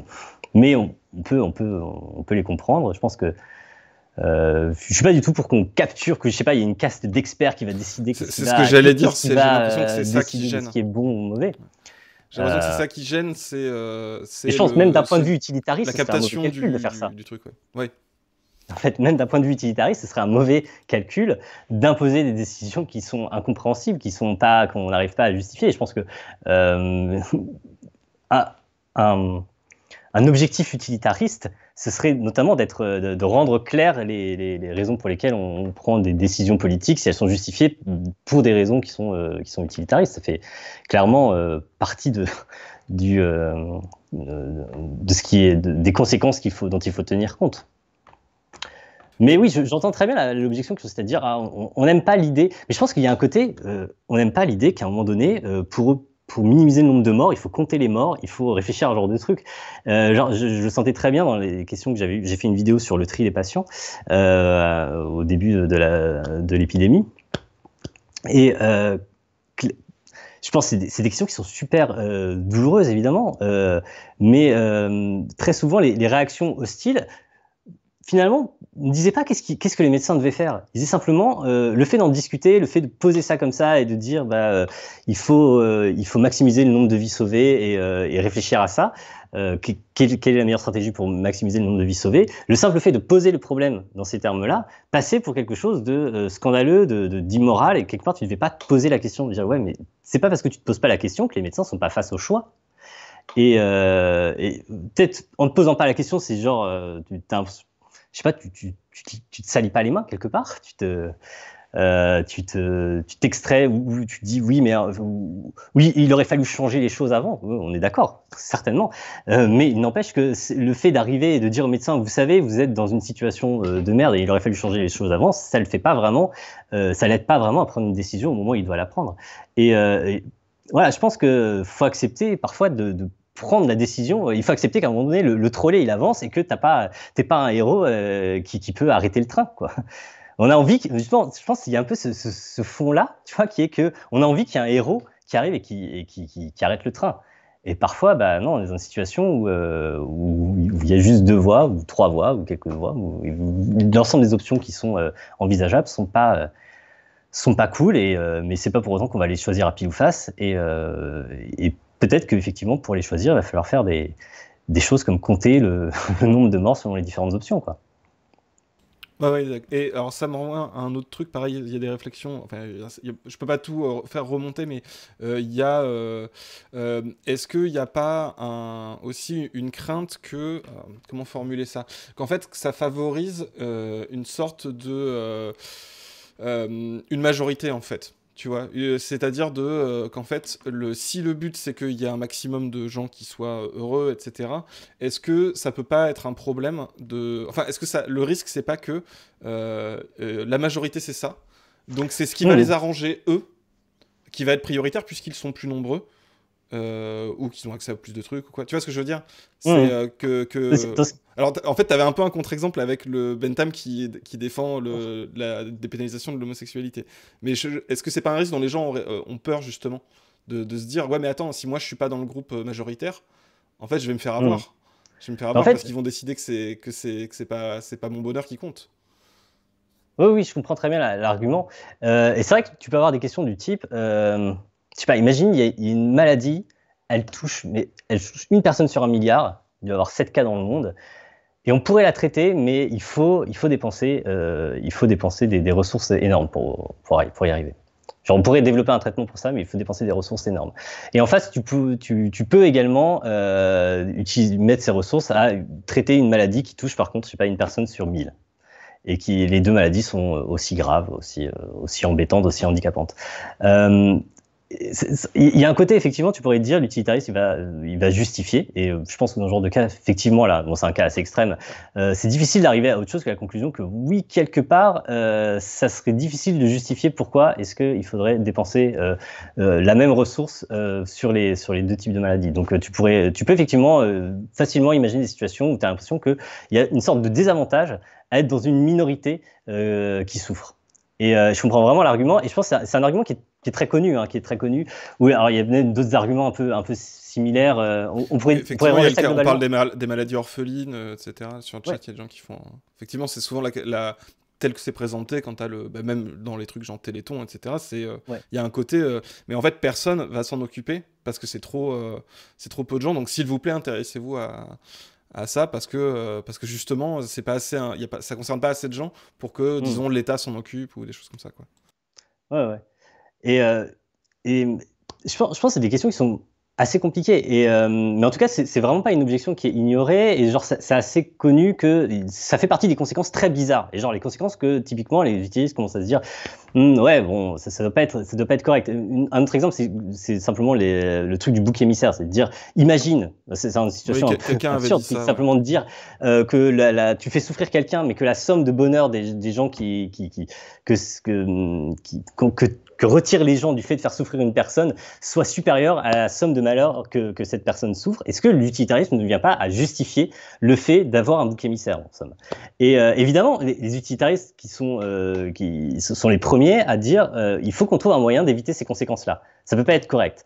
Il y a toutes sortes de façons de le faire. C'est-à-dire que là, c'est typiquement des objections qui concernent la façon de calculer les conséquences, en tout cas d'évaluer les conséquences plutôt que de les calculer. C'est-à-dire qu'on peut être d'accord sur les conséquences, mais après, la question, c'est de savoir comment pondérer la valeur des différentes conséquences. Et je pense, voilà, il y a des variantes de l'utilitarisme qui vont être résistantes à ce type de problème-là. Je connais pas les détails des différents trucs, mais typiquement, tu peux dire, tu peux avoir l'idée que ce qu'il faut minimiser, en fait, c'est la souffrance, par exemple. Faut pas maximiser le bonheur, faut minimiser la souffrance. Ou faut maximiser le bonheur des moins bien lotis, par exemple. quelque chose comme ça. Donc quelque chose qui effectivement justifierait davantage le fait que si une majorité va bien, dans ce cas, ce qui va être important du point de vue utilitariste, ça va être de maximiser le bonheur des minorités les moins bien loties. Et par contre, si une majorité est mal lotie, on va commencer par là, mais dans cette idée-là. Par exemple, ça serait ce type-là de stratégie pour évaluer les conséquences d'une autre façon qui permette d'éviter ces conséquences qui sont désagréables. Enfin, ces conséquences théoriques, je veux dire. Je sais pas si c'est très clair ce que je veux dire, mais en gros, voilà. Il y a effectivement des tas de façons d'ajuster la théorie de telle façon à ce qu'elle à les rendre résistantes. Et en gros, si tu as une objection, et si tu penses vraiment qu'elle est légitime et qu'elle justifie de modifier l'approche utilitariste, en fait, fais-le. Enfin, on a envie de dire, voilà, explique quelle est la bonne façon d'évaluer les conséquences de telle façon que ce soit cohérent par rapport à tes préférences morales, tes intuitions morales, en tout cas ce que tu as envie que une action morale apporte dans le monde, en fait. J'ai envie de dire, c'est assez do it yourself, l'utilitarisme. Il y a un côté, tu peux ajuster toi-même. Si tu es d'accord avec cette approche-là qui est de dire on envisage les conséquences et on essaye de faire en sorte que les actions aient les meilleures conséquences possibles. Ensuite, si tu considères que la façon dont on calcule, dont on évalue quelles sont les meilleures conséquences, si tu penses qu'on s'y prend mal, invente une autre façon.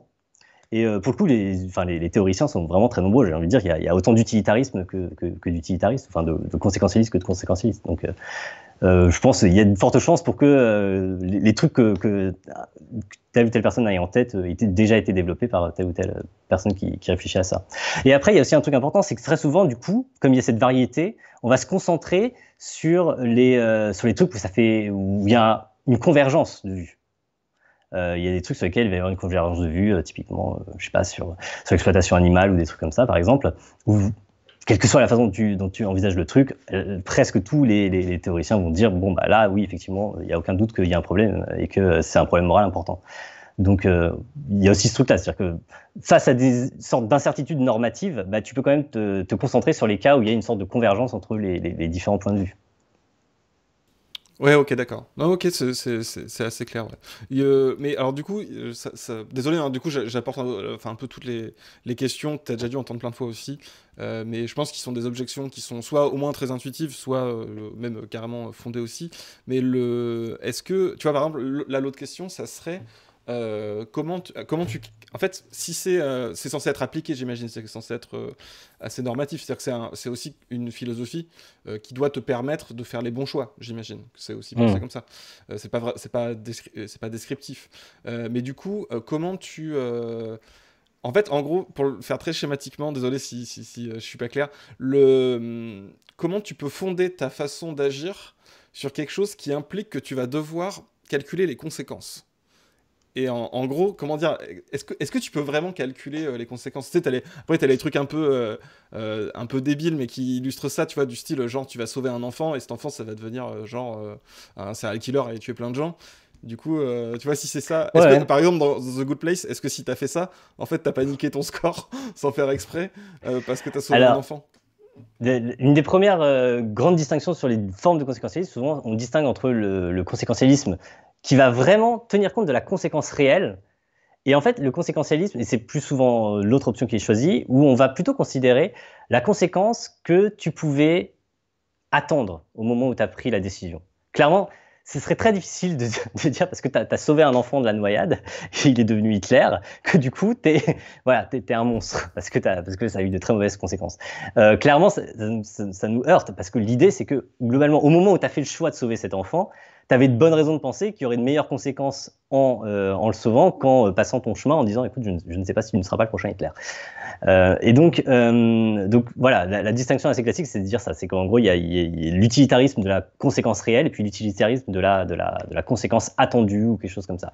Et là aussi, la façon dont tu tiens compte de ce que tu attends, quelles sont les conséquences attendues, toutes sortes de façons de l'appréhender. Mais en tout cas, je pense que si la question c'est de savoir comment tu fais pour agir en essayant de réfléchir aux conséquences que ça peut avoir, je pense que quand même, là, c'est quand même un peu un minimum quand tu agis, c'est de réfléchir quand même à quelles conséquences tu peux t'attendre que tes actions auront, quoi. Ça me semble... Tu peux effectivement pas être certain, et je pense que c'est un autre truc qui est très intéressant, c'est de savoir comment tu gères l'incertitude dans dans les prises de décision de ces choses-là.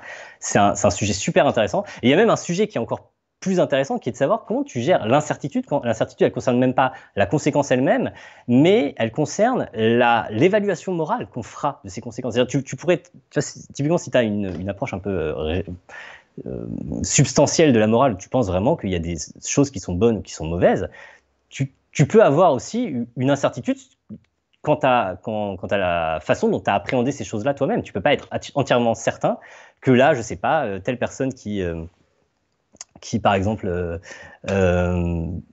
mange de la viande aujourd'hui, il considère qu'il n'y a pas de problème moral comme ça, à quel point tu es absolument sûr de ça? Tu vois, il y a aussi une incertitude là-dedans, et tu peux très bien...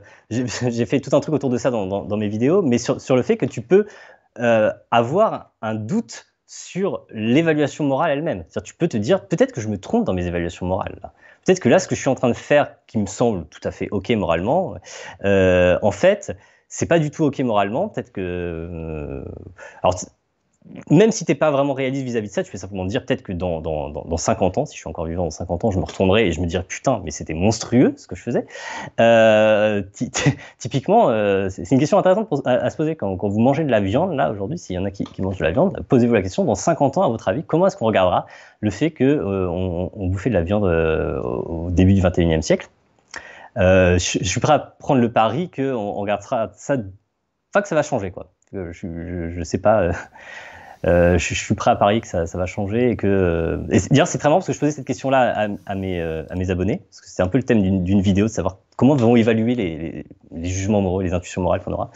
Et il y en avait pas mal qui répondaient ça, qui disaient que très probablement on regardera ça comme monstrueux, et qui répondaient ça en n'ayant absolument pas l'intuition que c'est le cas aujourd'hui. Limite, qui mangeait de la viande aujourd'hui tranquillement, en se disant ouais, je pense que vraiment dans 50 ans on regardera ça comme monstrueux, et c'est probablement correct. Enfin, je sais pas à quel point ils étaient d'accord avec ce jugement en avance, mais je trouve ça très intéressant comme question, quoi, de se dire ouais, dans 50 ans on va regarder ça comme monstrueux, et voilà. Est-ce que ça peut pas justifier, est-ce que tu peux pas tenir compte de ça aussi quand tu réfléchis aux conséquences, pas seulement la question de savoir qu'est-ce qui va se passer, mais aussi comment ça va être jugé, quoi, comment l'évolution, quelle va être l'évolution des normes elles-mêmes. Oui, moi, je fais des réponses super longues et bizarres. Non, c'est bien, c'est intéressant. En plus, il me semble que c'est Patrick Beau que j'avais entendu ou lu dire ça, justement, que justement sur la question de la viande, c'est peut-être un truc qu'on va voir comme étant une des pires horreurs dans quelques décennies. Je suis pas végé moi-même, mais je trouve effectivement que cette réflexion est tout à fait... enfin, intuitivement, je trouve qu'effectivement, ça, c'est logique. C'est une question où je vois bien le monde changer très radicalement. Alors, ça m'amène à une autre question. Alors, peut-être te sembler bizarre, mais là, c'est plus... Là, honnêtement, c'est aussi dans moi, ma logique de transformation sociale, etc. Est-ce que ces changements-là, disons le fait de se rendre compte que manger de la viande, c'était pas bien, on n'aurait pas dû faire ça, que l'esclavage, c'était pas bien, tu vois, des trucs comme ça, est-ce que ce qui a fait évoluer ces questions-là, est-ce que c'est vraiment un calcul de conséquences, en fait, ou quelque chose qui relève plus d'affect, en réalité, tu vois, comment dire, je sais pas si c'est les bons mots, mais de sensibilité, qui aurait changé vis-à-vis de ça, plutôt que d'un calcul, même inconscient, qui aurait été non, ça amène trop de malheur, on va arrêter. Je pense très clairement, on est rarement, on change rarement. Il y a quelques philosophes qui racontent ça, qui disent que, voilà, typiquement Peter Singer, qui a une approche très, très froide et rationnelle, comme ça, il dit, bon, à un moment donné, j'ai réfléchi et je suis arrivé à la conclusion que c'était immoral et j'ai arrêté de manger de la viande et je suis devenu vegan. Et il raconte ça dans les années 70, à une époque où c'était voilà, pas du tout aussi évident. C'est un peu un des pionniers de l'utilitarisme, enfin, en tout cas, c'est un des grands utilitaristes actuels, et puis c'est surtout un des pionniers de la cause animale. Donc lui, dans son cas, oui, mais je pense que c'est vraiment pas la règle du tout. Et je pense qu'effectivement, c'est une question, c'est davantage, à un moment donné, on sera dégoûté, on sera instinctivement, on trouvera ça instinctivement répugnant, l'idée de l'exploitation animale, etc., au même titre où on trouve instinctivement répugnant l'esclavage, ce genre de choses. Il y a clairement, c'est clairement pas parce que je fais un calcul des conséquences que j'ai cette intuition-là sur l'esclavage aujourd'hui. Tandis qu'effectivement, là, aujourd'hui, j'ai la sensibilité de quelqu'un qui est né au début, à la fin du XXe siècle, et j'ai pas d'instinct de répugnance vis-à-vis du fait de manger de la viande. Peut-être vis-à-vis des abattoirs. Clairement, quand voir des images d'abattoirs, ça me répugne. Je pense que ça reste quand même un des trucs qui marche le mieux. D'ailleurs, je pense que c'est un des leviers les plus efficaces pour ça.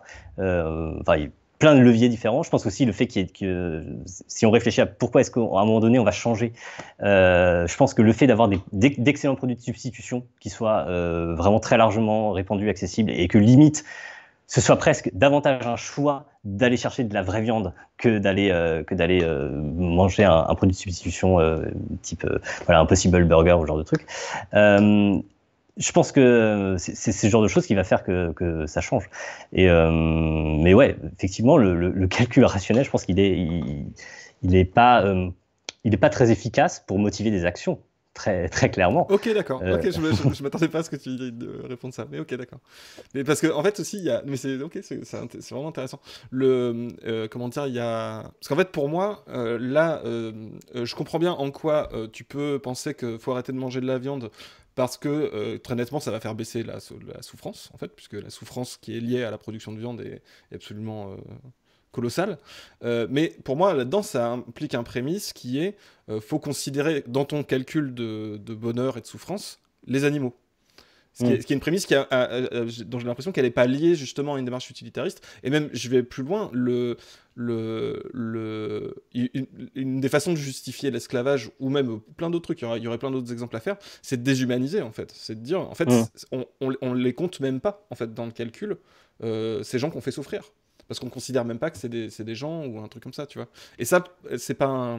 Comment dire ? Bah alors, historiquement, si tu regardes, tous les utilitaristes, à commencer par Bentham, en fait, l'utilitarisme, surtout classique, il se fondait vraiment sur cette idée que dans les conséquences, ce qu'on va regarder, c'est le plaisir. Enfin, on avait vraiment une approche hédoniste du bonheur. C'est-à-dire que dans le calcul d'utilité, donc effectivement, c'est le bonheur qui nous intéresse, mais ils avaient une conception du bonheur qui le liait au plaisir, donc à la capacité de sentir. Et donc, immédiatement, il y avait un lien évident qui était que les plaisirs des animaux, ils existent aussi. Les douleurs, en particulier aussi, ils existent aussi. Et il n'y a pas de raison de les exclure de ce calcul-là. Et l'approche, au contraire, qui tend à faire de la rationalité vraiment ce qui fonde la dignité morale, pour le coup, c'est vraiment davantage l'approche déontologique. C'est vraiment un truc qu'on va retrouver très souvent. C'est vraiment chez Kant, c'est ça, quoi. C'est clair. Et c'est un peu ça qui va lui permettre d'être globalement, en tout cas pas plus que ça, choqué par l'esclavage. Parce que effectivement, il y a cette stratégie qui consiste à dire bon, bah, la raison, elle est quand même un peu plus, c'est quand même un peu plus un truc de bonhomme blanc, quoi, la raison. Et donc c'est bien pratique. Non, dans l'utilitarisme, justement, le fait qu'on se concentre sur cette notion de bonheur, c'est ça qui va fonder finalement la valeur de l'individu, en tout cas le fait qu'il est pris en compte dans le calcul, c'est sa capacité à être heureux ou malheureux. Clairement, les animaux, ça semble être des êtres qui ont une capacité à être heureux ou malheureux. Donc il y a vraiment un lien depuis les débuts de l'utilitarisme entre les deux trucs. Après, Bentham, il l'a pas défendu. Enfin, il l'a écrit dans une note de bas de page assez longue, assez fournie, qui est vraiment devenue assez culte dans la littérature sur le sujet, quoi. C'est vraiment un peu un truc assez fondateur. Clairement, il savait que c'était pas de son temps. Déjà, même les trucs sur l'homosexualité, c'était peut-être un peu plus audible, mais même ça, il n'a pas osé le publier. C'était pas un truc. Je dis sur l'homosexualité, mais en fait, c'est sur la sexualité en général. C'est globalement, il était pour foutez la paix aux gens, quoi. Sur la sexualité, foutez-leur la paix, quoi. Donc c'est ça. Déjà ça, il n'a pas osé publier. Le truc sur les animaux, c'était dans une note de bas de page et ça devait lui sembler un horizon qui pouvait pas parler à ses contemporains à ce moment-là, quoi. Et donc non, ouais, je pense qu'il y a vraiment plutôt un lien entre l'utilitarisme et cette pensée-là. Et en fait, tu le retrouves encore dans l'histoire contemporaine, c'est-à-dire que comment est-ce que la cause animale est revenue? C'est d'abord par Peter Singer, en fait, qui est vraiment un utilitariste. C'est parce que, vraiment, par une démarche utilitariste, il est arrivé à cette conclusion-là. Il s'est dit, c'est vraiment sur ça que ça vaut le coup de travailler. Et d'ailleurs, c'est intéressant, il le dit assez souvent qu'il est qu'il n'a pas d'animaux chez lui. C'est pas un pet lover, comme il dit. Vraiment, il est pas. C'était vraiment. Oui, ça lui vient pas d'une empathie Ouais, particulière. ouais, c'est limite triste, quoi. Mais il a un côté comme ça. Alors, je sais pas s'il le cultive ou si c'est sincère, mais il a un côté comme ça. Genre, vraiment, ça vient pas d'une démarche empathique, rien du tout. Et après, il y a eu effectivement une reprise de ce thème de la cause animale par d'autres philosophies morales. C'est-à-dire qu'on n'est pas obligé d'être utilitariste pour défendre les animaux, évidemment. Il y a vraiment un courant, typiquement, il y a un philosophe qui s'appelle Tom Regan, qui a vraiment plutôt une approche kantienne. Il s'inscrit vraiment dans la démarche de Kant. Alors, il arrange beaucoup Kant pour que ça marche, mais donc après, il y a eu on peut évidemment être attaché à la cause animale pour d'autres raisons, mais en tout cas, historiquement, il y a vraiment on voit plutôt le lien entre l'utilitarisme et la cause animale, quoi. Ça a commencé parce que justement, on avait cette approche qui consistait à dire, écoutez, ce qui est important, c'est le bonheur, quoi, et les animaux, ils sont capables d'être heureux ou malheureux. Clairement, tu peux faire souffrir un animal, et donc c'est pas indifférent du point de vue moral. Ça fait partie des conséquences dont tu dois tenir compte quand tu agis. Ouais. Voilà. Désolé, j'ai fait une réponse très longue encore. Non, mais justement, c'est très bien, ça m'arrange. Ce que j'ai envie d'entendre aussi. Parce que, oui, enfin, de toute façon, le but, c'est aussi que tu expliques. Enfin, voilà, de la vulgarisation. Parce que j'ai pas forcément. Tu vois, là, je te pose des réflexions en fait, qui me viennent ou qui viennent du chat, d'ailleurs, là-dessus. Là, te gêne pas pour faire des réponses longues et expliquer, il n'y a aucun souci là-dessus. Il y a une autre, du coup c'est un peu lié aussi à ce que tu viens de dire. Il y a un autre truc qui me paraît contre-intuitif. En fait, c'est quoi ce bonheur justement? Là tu viens un peu d'en parler, le fait que de l'expérience sensible, du plaisir, etc. Est-ce que la prémisse, on est tous d'accord pour dire que le but c'est qu'il y ait le plus de bonheur serait consensuel? Moi, je suis pas. Enfin, tu vois, je pense qu'on peut aller un petit peu contre ça. Je vais pas te prendre des grands penseurs là-dessus, hein, désolé, mais j'aurais dû te l'envoyer avant. Il y a une BD de The Hot Mill, je sais pas si tu vois ce que c'est un cartooniste anglais ou américain, je crois. Il fait des trucs sur internet, souvent très drôle et des fois un petit peu doux amer. Et il avait fait une BD que je trouvais très bien où il expliquait en fait que moi je suis assez sensible à ça. Il disait en fait, moi mon objectif dans la vie c'est pas d'être heureux. Et il y a une interview de Miyazaki aussi que j'ai pas mise dans la vidéo sur Miyazaki qui dit, lui il dit carrément, je comprends pas les gens dont l'objectif c'est d'être heureux. J'en sais pas, il dit c'est pas un super objectif. Et il y a d'autres notions qui est ce que je veux alors The Hot Mill lui il dit, moi ce que je veux c'est faire des choses qui ont du sens. Alors c'est très vague, hein, bien évidemment, hein, je te cite pas un pavé hyper très très défini, c'est un cartoon que je te cite, hein. Mais je trouve qu'il met le doigt sur un truc parce que ce qu'il dit c'est, il dit pourquoi je me défonce autant. En fait, objectivement, je me fais du mal, je me rends pas heureux parce que je me fais de l'anxiété, de la fatigue, je me prends la tête, etc. pour faire des BD. Et ces BD, elles me rendent pas heureuse, en fait. L'objectif, c'est pas d'être heureux, c'est que je pense que c'est ça que je dois faire. Parce que pour moi, ça a du sens, etc. Je sais pas si tu vois ce que je veux dire avec ça. Si, complètement. En fait, il y a plein de trucs intéressants là-dedans. Alors, effectivement, l'utilitarisme classique, il va vraiment parler du bonheur en termes de plaisir, en termes donc clairement, c'est des très bonnes objections à cette forme-là d'utilitarisme.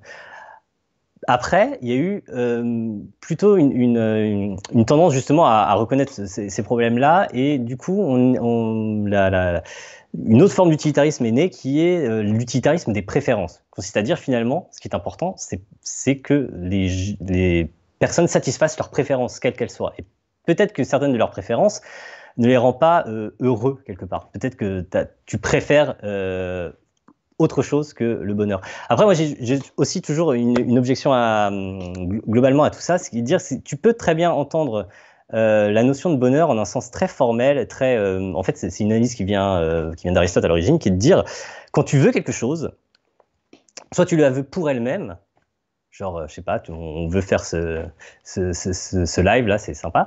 Mais est-ce que on veut juste ça pour elle-même, c'est une chose qu'on veut pour elle-même, ou est-ce qu'on le veut en vue d'autre chose? J'ai peut-être pris un très bon exemple. Souvent, quand je faisais cours, je prenais l'exemple du bac. Je disais, est-ce que quelqu'un là veut son bac parce que c'est une fin en soi, genre vraiment? Tu veux ton bac, c'est tout, quoi. Est-ce que tu veux ton bac? Non, tu veux toujours ton bac en vue d'un moyen, tu penses que c'est un moyen en vue d'autre chose, etc. Et l'idée, c'est bon, quelle que soit la réponse que me faisait l'élève à ce moment-là, je veux avoir le bac pour pour que mes parents me foutent la paix, pour faire des études supérieures ou quoi qu'il en soit. À chaque fois, tu peux lui poser la question, bah, dans ce cas, cette chose-là là, que tu veux, est-ce que tu la veux pour elle-même ou est-ce que tu la veux là aussi comme un moyen en vue d'autre chose, et etc., etc. Et au bout d'un moment, tu arrives à un truc où tu vas, forcément, tu peux continuer ce processus-là et tu vas arriver à un truc où tu vas dire non, ouais, ça, ce truc-là, je le veux, c'est tout, je le veux pour lui-même. Et finalement, tu peux analyser le bonheur comme étant cette chose-là, ces choses que tu veux comme une fin en soi, en fait. En fait, c'est identifier le bonheur comme étant la fin en soi. En tout cas, les choses que tu veux comme des fins en soi. Et donc, voilà, tu peux dire c'est ça qu'on va chercher à maximiser finalement. Ce qui est assez similaire à dire quelque chose qui ressemblerait à l'utilitarisme des préférences, qui est de dire bon bah voilà, il y a des gens qui ont des préférences, qui visent certaines fins en soi. Ce qu'il faut maximiser, c'est la satisfaction de ces fins en soi. Donc, si pour toi c'est, je sais pas, quelles seraient tes fins en soi. Essaye d'analyser tes fins. Je pense que c'est un exercice toujours assez déprimant quand tu essaies de faire ça. Mais c'est pour ça que je cite ce truc de The Hot Meal, parce que moi ça m'avait marqué, et c'est pour ça que je cite Miyazaki aussi, parce que j'ai l'impression d'instinctivement comprendre ça. C'est-à-dire que, tu vois, ce fait de dire, oui, en fait, j'ai l'impression qu'il m'importe plus de faire des choses qui ont du sens que de passer, que d'être constamment heureux, ou d'avoir, comment dire, de rechercher, j'ai pas l'impression de rechercher, mais c'est assez inconscient, en fait, un état de bonheur, en fait, tu vois, ou en tout cas, c'est secondaire. Tu vois, ça va pas être prioritaire sur le reste. Après, oui, il faudrait voir dans quelle mesure, peut-être en faisant des discussions comme ça, en faisant des vidéos, j'en sais rien, ou en étant... ou dans une façon de se comporter aussi avec les gens, etc. Je sais pas, c'est une question un peu difficile que tu me poses. Mais c'est des questions super intéressantes. En fait, tout ce qui concerne la volition, enfin le fait de savoir qu'est-ce qu'on veut, comment on veut, qu'est-ce qu'on voudrait vouloir, comment est-ce qu'on pourrait modifier ce qu'on veut, par exemple, c'est des questions très intéressantes. Et imagine que tu aies une sorte de bouton dans la tête qui permet de modifier les choses que tu veux. Tu puisses comme ça t'assigner un objectif que tu voudras et que tu prendras à partir de là comme une fin en soi. Est-ce que ça peut être très, très pratique d'avoir ce genre de truc-là, qu'est-ce que tu en ferais? J'ai enregistré une nouvelle de Greg Egan qui est assez géniale, qui s'appelle, j'ai oublié le titre, merde, qui s'appelle Des raisons d'être heureux. C'est une nouvelle vraiment géniale. Enfin, je pense que c'est la meilleure nouvelle que j'ai lue de ma vie. C'est vraiment un mindfuck absolu. Elle est magnifiquement écrite et qui tourne vraiment autour de ces questions-là. C'est difficile d'en parler sans te le spoiler. Donc en fait, je vais m'arrêter là. Mais juste si ces trucs-là t'intéressent, je pense que vraiment ça te plaira. Ouais, c'est sur ma chaîne. Okay. C'est un peu long, ça fait 1h30, mais c'est une lecture audio. Et puis voilà, tu fais ça en x2 ou alors avant de t'endormir. Et franchement, tu verras, c'est vraiment un mindfuck. Et si t'aimes bien ces questions-là sur qu'est-ce que je veux, ben voilà, c'est assez parfait pour ça. Et je pense que c'est compliqué. Et sinon, vraiment pour essayer de prendre à bras le corps la question, de se disant bon, peut-être qu'effectivement l'objectif d'être heureux est pas le bon, et même l'objectif de satisfaire tes préférences est pas le bon. J'ai plus ou moins aussi cette intuition-là. C'est-à-dire que j'aurais tendance à penser. Je suis pas vraiment utilitariste. Enfin, globalement, je suis assez circonspect et hésitant, et même si j'ai des préférences. Mais j'aurais tendance à considérer qu'il y a quelque chose comme le développement de la complexité de l'intelligence collective qui n'augmente pas forcément le bonheur en quelque sens que ce soit, mais que j'aurais tendance à considérer comme ayant de la valeur. Et on pourrait faire une analyse en disant c'est peut-être instrumental parce que quelque part être plus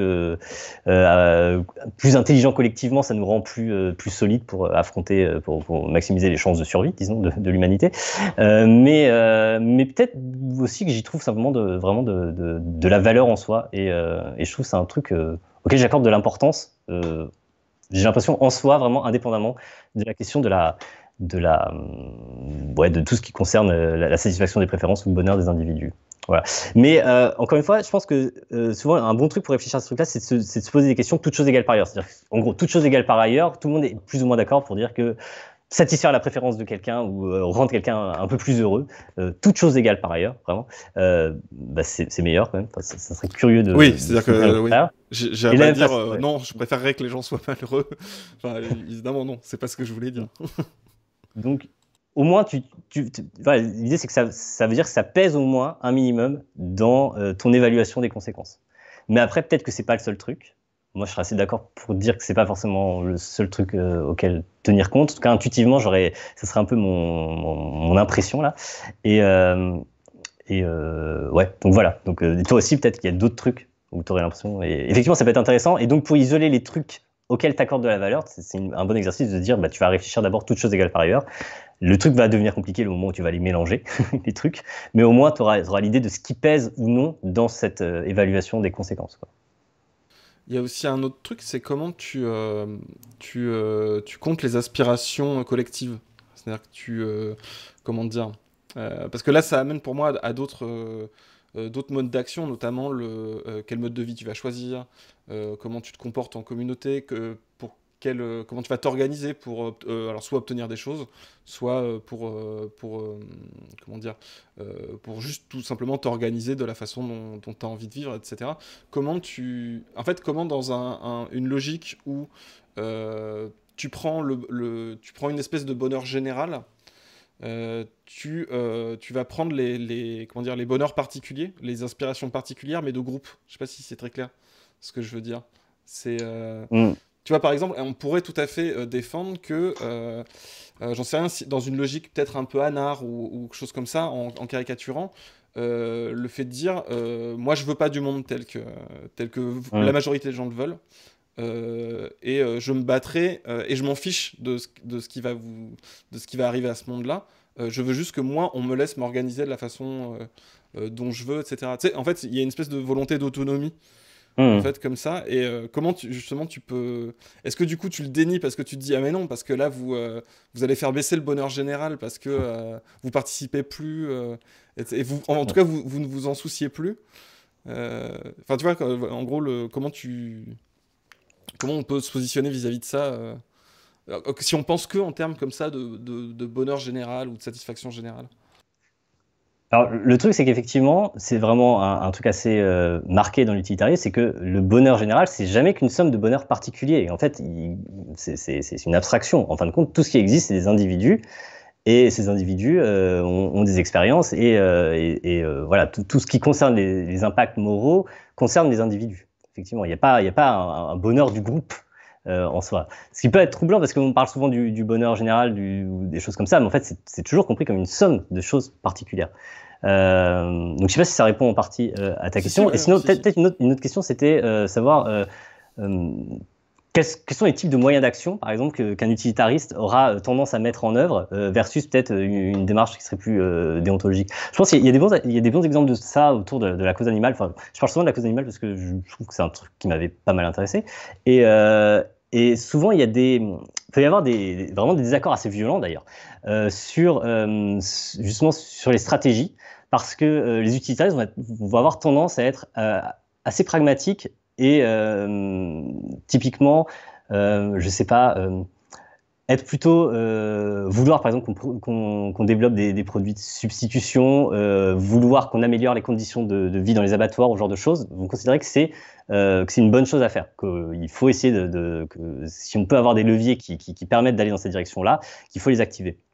Et il va y avoir aussi des camps qui sont plutôt, je pense, d'inspiration assez déontologique, du coup, qui vont considérer que non, justement, il ne faut pas, parce que ce qu'il faut, ça va être un peu plus radical. Il faut tout ou rien, quoi.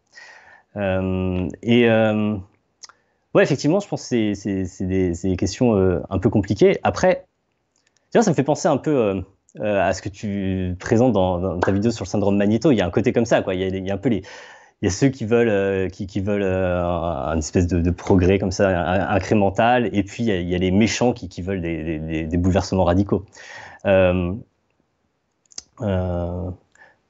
tu regardes un truc du genre, je sais pas, défoncer la vitrine d'un boucher, c'est radical. Probablement, d'un point de vue utilitariste, c'est même pas efficace, en fait. Par contre, il y a des trucs qui peuvent être radicaux, du genre diffuser des images d'abattoirs. Par contre, là, va y avoir un effet positif d'un point de vue utilitariste. Donc, ouais. Oui, là, c'est pas tant un problème c'est trop radical qu'un problème ça n'est pas efficace. Efficacité voilà, c'est ça, efficacité des conséquences, quoi. C'est-à-dire que si en fin de compte, t'as pas d'option alternative qui consiste à faire fermer tous les abattoirs immédiatement. Peut-être qu'effectivement, envisager une option où tout ce que tu peux faire, c'est déjà améliorer les conditions de vie dans les abattoirs, c'est une bonne chose. Après, parfois, il y a des arguments qui sont assez intéressants, qui consistent à dire, oui, mais en fait, si on améliore les conditions de vie dans les abattoirs, tout à coup, ça rend les abattoirs plus acceptables, et donc ça rend plus difficile le fait de faire fermer tous les abattoirs, etc. Ce qui peut s'entendre. Et dans ce cas, c'est vraiment une discussion assez pour le coup, assez conséquentialiste dans la forme. C'est-à-dire qu'on est vraiment sur l'évaluation de telle ou telle conséquence plus ou moins probable et qu'est-ce qui va être le plus efficace en vue d'un objectif qui est le même. Et c'est vraiment un désaccord qui porte sur le calcul des conséquences, quoi. Qui porte pas sur les principes. Ni sur l'objectif à suivre en fait. Et sinon j'avais un autre exemple dans ce goût-là. Non, ça m'a sorti de la tête. Je sais plus. À la limite, juste une seconde parce que je réponds à des gens du chat, mais c'est lié à ce que tu dis. L'exemple que je disais d'une vision un peu de s'autonomiser de la société, et tant pis pour elle. En fait, c'est-à-dire le fait de ne pas tenir compte que, écoutez, si beaucoup de gens veulent vivre comme ça et sont contents comme ça, en fait, je m'en fiche.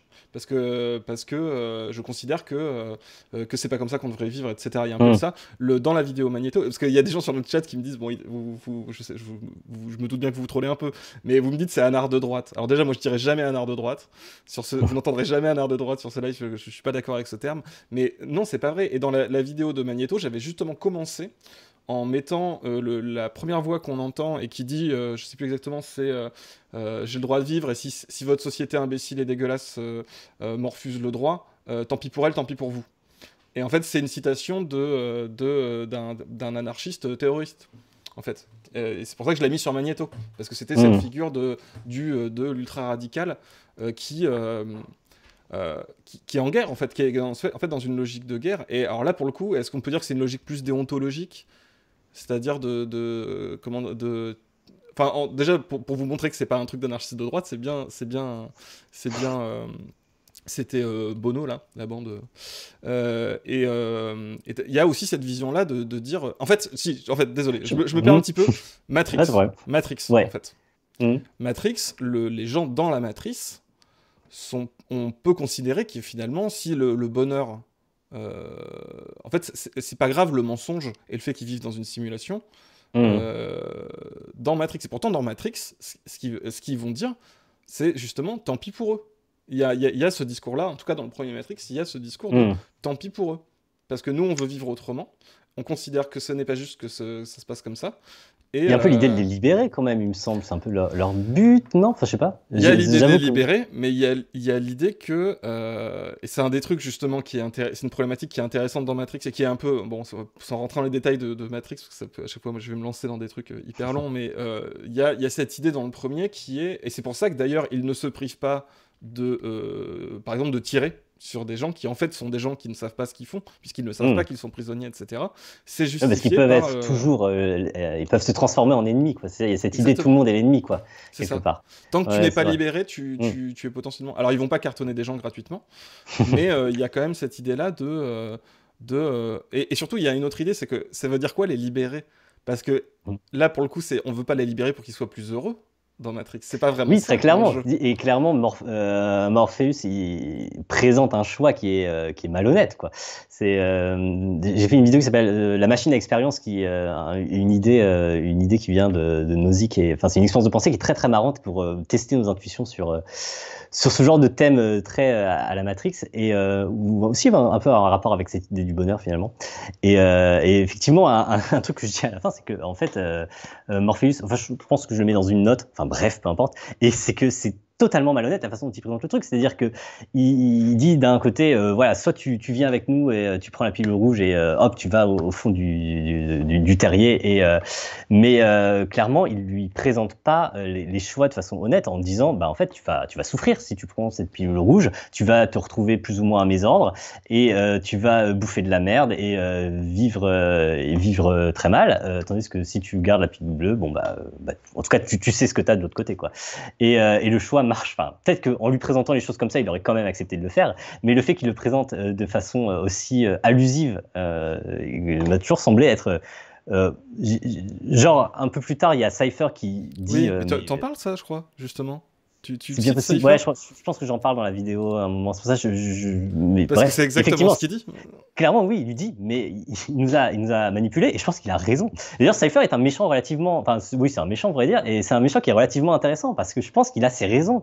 Et je sais même pas s'ils ont vraiment si elles ont vraiment fait exprès de faire ce personnage-là aussi ambigu avec Morpheus, genre vraiment le côté, en fait, c'est pas très honnête la façon dont il présente ça, ce qui du coup rend le personnage de Cypher intéressant parce qu'il a ses raisons, il vient pas de nulle part. C'est pas bon, il a un côté, il aime trahir de façon un peu trop spectaculaire et il fait une longue scène d'explication de pourquoi je vous ai tous trahi. Mais mais ouais, c'est toujours intéressant parce que ça lui donne des raisons et ouais, moi je pense qu'on peut s'identifier un peu à Cypher, pas totalement parce que bon, à la fin il se comporte comme un connard, mais mais il a ses raisons aussi, quoi. Mais c'est marrant parce qu'on a eu on a fait c'était pas sur mon live à moi, c'était sur le live du Festival des Intergalactiques, un festival de SF. On a fait un truc sur Matrix et on a eu une discussion autour de Cypher parce que justement, je pense, j'ai des raisons de penser, ouais, qu'elles l'ont pas mis là par hasard et que même que c'est un personnage qui est ultra important dans l'intrigue. C'est en fait un peu, je prenais l'exemple, j'aime pas faire des parallèles bibliques avec Matrix parce que tout le monde le fait, mais là c'est un peu le cas. En fait, il y a ce côté, il faut qu'il y ait ce Judas là pour qu'il y ait Jésus, quoi. C'est-à-dire que en fait, oui, il est odieux et il est pas présenté de manière du tout sympathique. Il a une barbiche de traître. Ouais, il a une barbiche de traître. Mais j'ai plein de raisons de penser. En plus, c'est un de leurs acteurs fétiches, Joe Pantoliano, le mec qui joue. Et c'est, je pense, quasiment un des rares acteurs qui est dans tous leurs films, enfin dans beaucoup de leurs films. Et je pense vraiment qu'il est pensé pour, entre guillemets, apporter une forme de raison quand même au truc. Ou en tout cas apporter une contradiction qui est hyper juste. Et d'ailleurs, parce qu'on parle souvent en fait de Matrix 1, mais en fait Matrix 2 et 3, un des trucs, c'est de montrer qu'en fait, Morpheus se trompe. Et en fait, tout le sujet du 2 et 3, et en fait, il se trompe depuis le début. Alors, non pas que Cypher ait raison, par ailleurs, c'est pas Cypher qui avait raison, mais comment dire, Morpheus n'est pas du tout le sage qui... le maître de Kung Fu qui va tout bien t'apprendre comme il faut. C'est un type qui a tort de bout en bout, quoi. Et c'est vrai que ce symbole du choix qui est comme ça, qui est toujours présenté de façon très positive, c'est intéressant quand tu réfléchis que c'est un choix malhonnête, quoi. À quel point c'est vraiment un choix malhonnête dans la série, ouais. Mais ouais, pour revenir à ce truc du bonheur, parce qu'en fait, tu pourrais voir justement, pour rester l'illustrer dans Matrix, il y a en fait, je trouve que ça pose une bonne question, c'est est-ce qu'on peut estimer vraiment à un instant T quelle est notre préférence pour la suite? C'est-à-dire qu'en fait, on peut penser être heureux dans la matrice à un instant T, en fait. C'est-à-dire que ça nous va. Et Cypher, lui, il est content parce qu'il se dit, ouais, mais dans la Matrix, je peux bouffer... Justement, alors c'est marrant, il mange de la viande, justement. Il peut manger de la viande dans la Matrix et il est trop content parce qu'il peut aller au resto, manger de la viande et boire du vin. Et donc, lui, il dit, en fait, on est plus heureux dans la matrice. Sauf qu'en fait, ce qu'on voit de Sion et de leur façon de vivre, où en fait, techniquement, on pourrait dire qu'objectivement, ils vivent plus mal parce que ils ont rien, ils bouffent de la merde, ça a pas l'air d'être super en fait d'être dans la résistance, mais la séquenciation montre qu'en fait d'une certaine façon ces gens qui sont libérés de ces je sais pas, ce simulacre de bonheur en fait sont beaucoup plus heureux, quoi. Ils ont moins de choses, mais tu vois ce que je veux dire, c'est qu'en fait il y a un petit côté de où là pour le coup on peut défendre un peu Morpheus, qui est, il peut tout à fait dire en fait vous pensez être heureux mais non. Alors c'est dégueulasse parce qu'il fait le choix, il le décide pour toi. Ouais, en fait, il y a un côté vous comme ça, allez vous rendre compte que c'est comme ça que vous devriez vivre et que c'est ce bonheur-là, tu vois. Je trouve que ça remet vachement en cause la question justement de comment tu jauges le bonheur en fait et comment tu jauges les aspirations des gens. Oui, il y a ce principe que je trouve intéressant qui est de dire, en fait, tu peux juger entre deux façons de vivre si tu as expérimenté les deux. Donc effectivement, les gens qui sont sortis de la matrice et qui sont très contents là où ils vivent, dans les vaisseaux comme ça, bon, ils ont expérimenté les deux.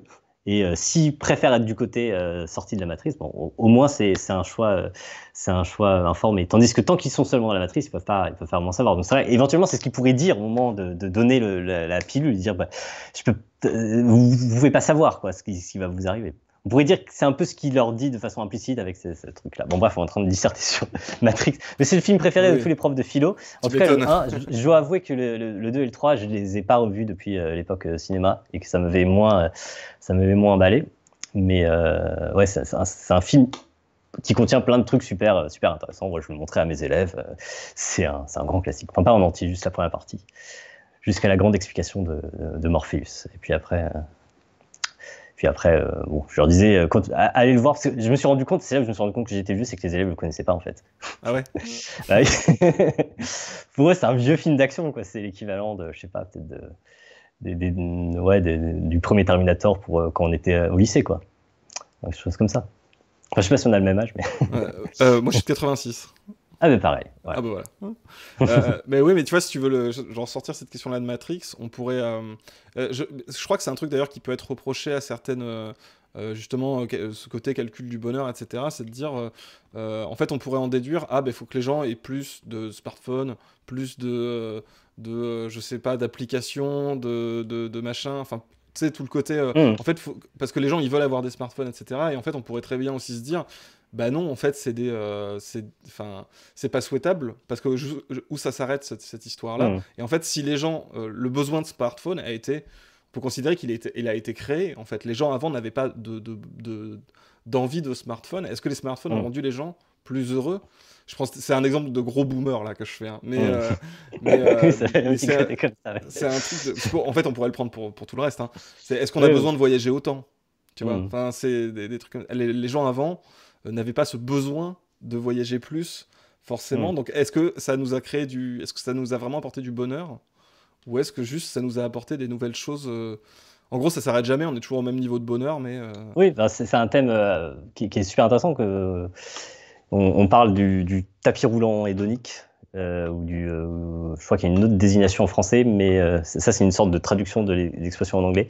J'ai oublié comment on appelle ça. L'adaptation hédonique, en français, on appelle ça, qui est cette idée... je sais pas à quel point ça a été bien confirmé, je pense que c'est compliqué à étudier, mais il y avait cette idée qui était que... c'est parti d'une étude, je peux raconter l'étude, je trouve que c'est assez illustratif, même si l'étude a été un peu critiquée après. L'étude, c'était, on prend deux populations, des personnes qui, suite à un accident, se retrouvent paralysées des deux jambes, et des personnes qui, suite à un accident heureux, ont gagné au loto, par contre. Donc voilà, deux types d'accidents qui surviennent au milieu de la vie des individus. Un plutôt négatif et l'autre plutôt positif. Et on leur demande, juste après cet accident, soit heureux, soit malheureux, quel est leur niveau de satisfaction. Donc sans surprise, effectivement, le niveau de satisfaction est plutôt plus bas chez les personnes qui ont eu l'accident négatif que chez les personnes qui ont eu l'accident positif. Et puis on repose cette question régulièrement, en fait. Et on constate qu'au bout de, je ne sais plus combien de temps, 6 mois ou quelque chose comme ça, en fait, le niveau de satisfaction revient au niveau de base et finalement devient assez, pas tellement différent. Et donc, il y avait cette idée-là qu'en fait, ce qui nous rend malheureux, c'est une sorte de chute dans la qualité de vie. C'est pas tant la qualité de vie en elle-même, le niveau de qualité de vie, mais c'est son rapport avec ce qui précède immédiatement, quelque part. C'est-à-dire que si tu as une augmentation, bah là, pendant le temps où ça augmente, où tu es encore sous l'effet de cette augmentation, bah, tu es plus heureux. Mais au bout d'un moment, bah, finalement, ton niveau de satisfaction revient au même parce que tu compares toujours finalement à ton niveau précédent, quoi. Et donc, bah, quand l'augmentation cesse, bah, tu n'as plus ce surcroît de satisfaction. Et il y a un côté, effectivement, du coup, à quoi ça sert d'essayer d'augmenter son niveau de vie, puisque finalement, c'est pas tant ça qui va me rendre heureux que seulement très brièvement le fait d'avoir un meilleur niveau de vie pendant un moment. Effectivement, c'est des questions qui sont super intéressantes, mais en tout cas, une conséquence qu'on peut en tirer, c'est que dans la mesure où c'est de plus en plus difficile d'augmenter le niveau de vie des gens, tu peux dire, encore une fois, là où ton action sera la plus utile, ça sera toujours avec les moins bien lotis, parce que c'est finalement eux pour qui augmenter le niveau de vie, ça sera toujours le plus facile, ça demandera toujours le moindre coût. Si ce qu'il faut pour te rendre heureux, c'est un nouveau smartphone tous les ans, t'es chiant. Enfin, d'un point de vue utilitariste, tu pèses lourd dans les ressources qu'il faut te consacrer pour maintenir ton niveau de bonheur. Clairement, il n'y aurait pas de raison de t'avantager, en fait. Il y aurait plutôt des raisons de dire, bon, bah, lui, il est jamais content. Et donc... mais c'est des questions qui sont intéressantes, effectivement, et peut-être aussi qui renvoient à l'idée que c'est peut-être pas juste la satisfaction ou le bonheur qui est la bonne mesure qu'il faut prendre pour envisager la bonne façon d'évaluer les conséquences. Encore Encore une fois, c'est des questions qui sont compliquées. C'est pour ça que je préfère parler de conséquentialisme pour avoir cette idée que ça peut être plus large que ça, quoi. On peut avoir on peut évaluer les conséquences sous l'angle du bonheur, mais éventuellement, effectivement, sous plein d'autres angles différents. Alors après, je sais pas ce qu'en pense le chat, par exemple, là-dessus, mais c'est vrai que il y a aussi le problème de la charge des mots. Et c'est vrai que j'ai l'impression que quand tu dis conséquentialisme, ça dit ce que ça veut dire, c'est-à-dire que on va juger à l'aune de la conséquence, alors qu'utilitarisme, même si justement, tu peux le développer de plein de façons différentes, ça a quand même une charge sémantique qui fait très, alors au mieux, manager Cogip, tu vois, il faut Oui, parce que la en fait, c'est lié avec productivité. utilitaire, c'est ça. Ouais, c'est ça. Et genre, en fait, on est des outils. Enfin, tu vois, la charge, et jusqu'à même faire un truc quasi nazi, tu vois, enfin, en fait, dans l'imaginaire, je dis pas que c'est ce que veut dire le mot, hein, mais ça, dans l'imaginaire, j'ai l'impression que conséquentialisme implique moins que utilitarisme, qui a une charge sémantique qui est quand même, Oui, qui est quand même clairement. compliquée, quoi. Et si tu regardes je sais pas, si on faisait toutes les occurrences du mot utilitarisme ou utilitariste dans un journal quelconque, clairement, chez un journaliste, c'est toujours utilisé de façon dénigrante et en gros comme plus ou moins équivalent à utilitaire en fait. Donc, et d'ailleurs, c'est marrant parce que l'origine du terme, c'était un peu parce qu'on se moquait des philosophes comme Bentham, et il avait, en disant oui, mais là ce que vous faites, c'est voilà, c'est des petits calculs, c'est purement utilitaire, quoi. Et il avait un peu retourné le terme en disant bon bah ouais, ok, pourquoi pas, on va appeler on va appeler ma doctrine comme ça, on va appeler ça l'utilitarianisme. Mais effectivement, là, en réalité, la charge est restée là pour le coup. Parce que parfois, c'est le genre de truc qui est assez fréquent d'ailleurs dans les luttes. Mais en fait, bon, bah, là, effectivement, le stigmate associé au terme utilitarisme, il est bien resté. En tout cas, ouais, en France, peut-être, je pense que ouais, je sais pas trop dans le monde anglo-saxon à quel point c'est perçu avec cette connotation-là. Après, Mais en fait, si, c'est je pense que retournable, si hein. quand même. Oui, c'est retournable, c'est effectivement. Mais je pense que si quand même, parce que justement, j'avais remarqué qu'on préférait parler de conséquentialisme, notamment pour cette raison-là, en fait, pour se distinguer des utilitaristes classiques, Bentham, Mill, etc.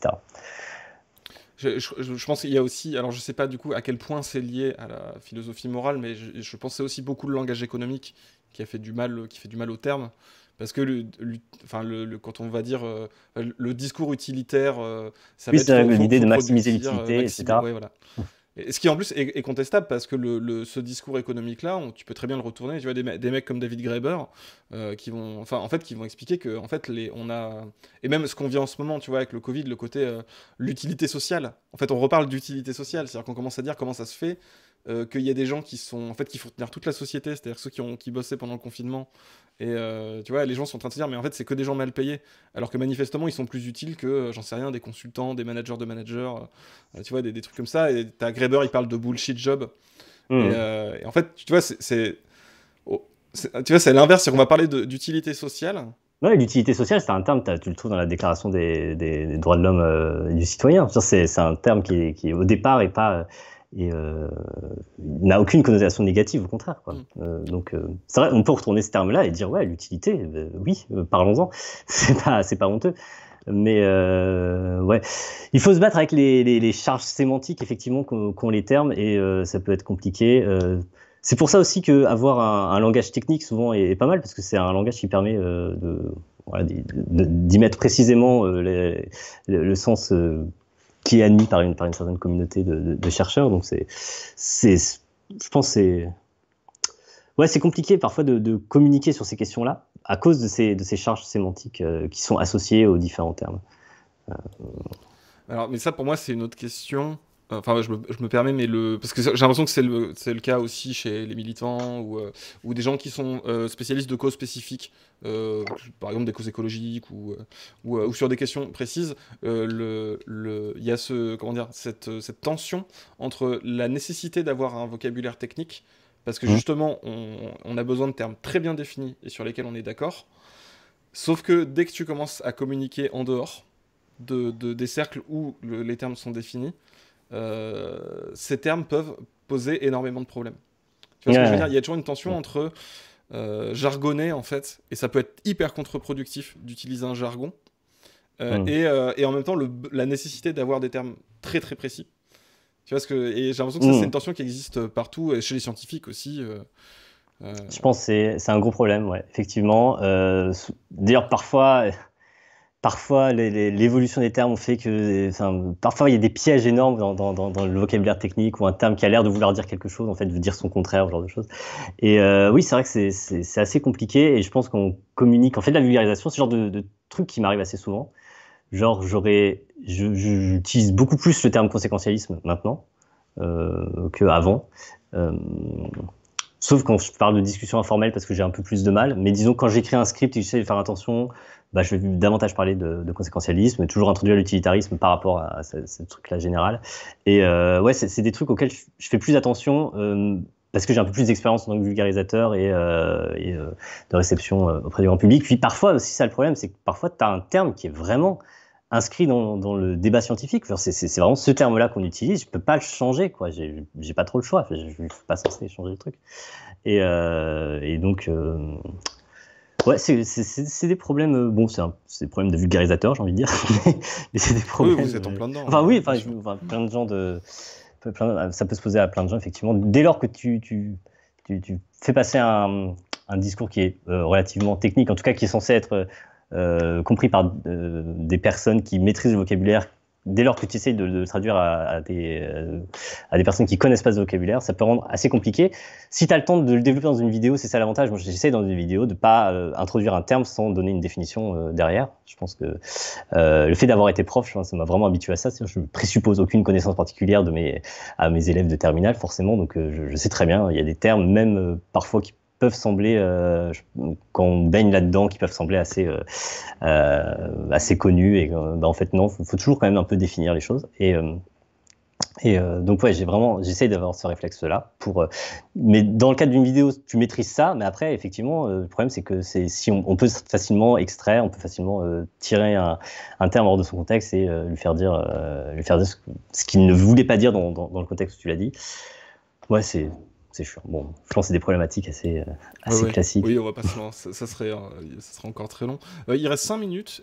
Alors mince, j'ai perdu la question sur le chat. Ça va te paraître bizarre, mais il y a quelqu'un quand on parlait de Cypher, est-ce que quelqu'un peut... La personne qui a parlé qui a fait son petit Spinoza sur qui disait, si je me souviens bien, le Cypher va sur en fait, choisit des affects qui l'impuissantent.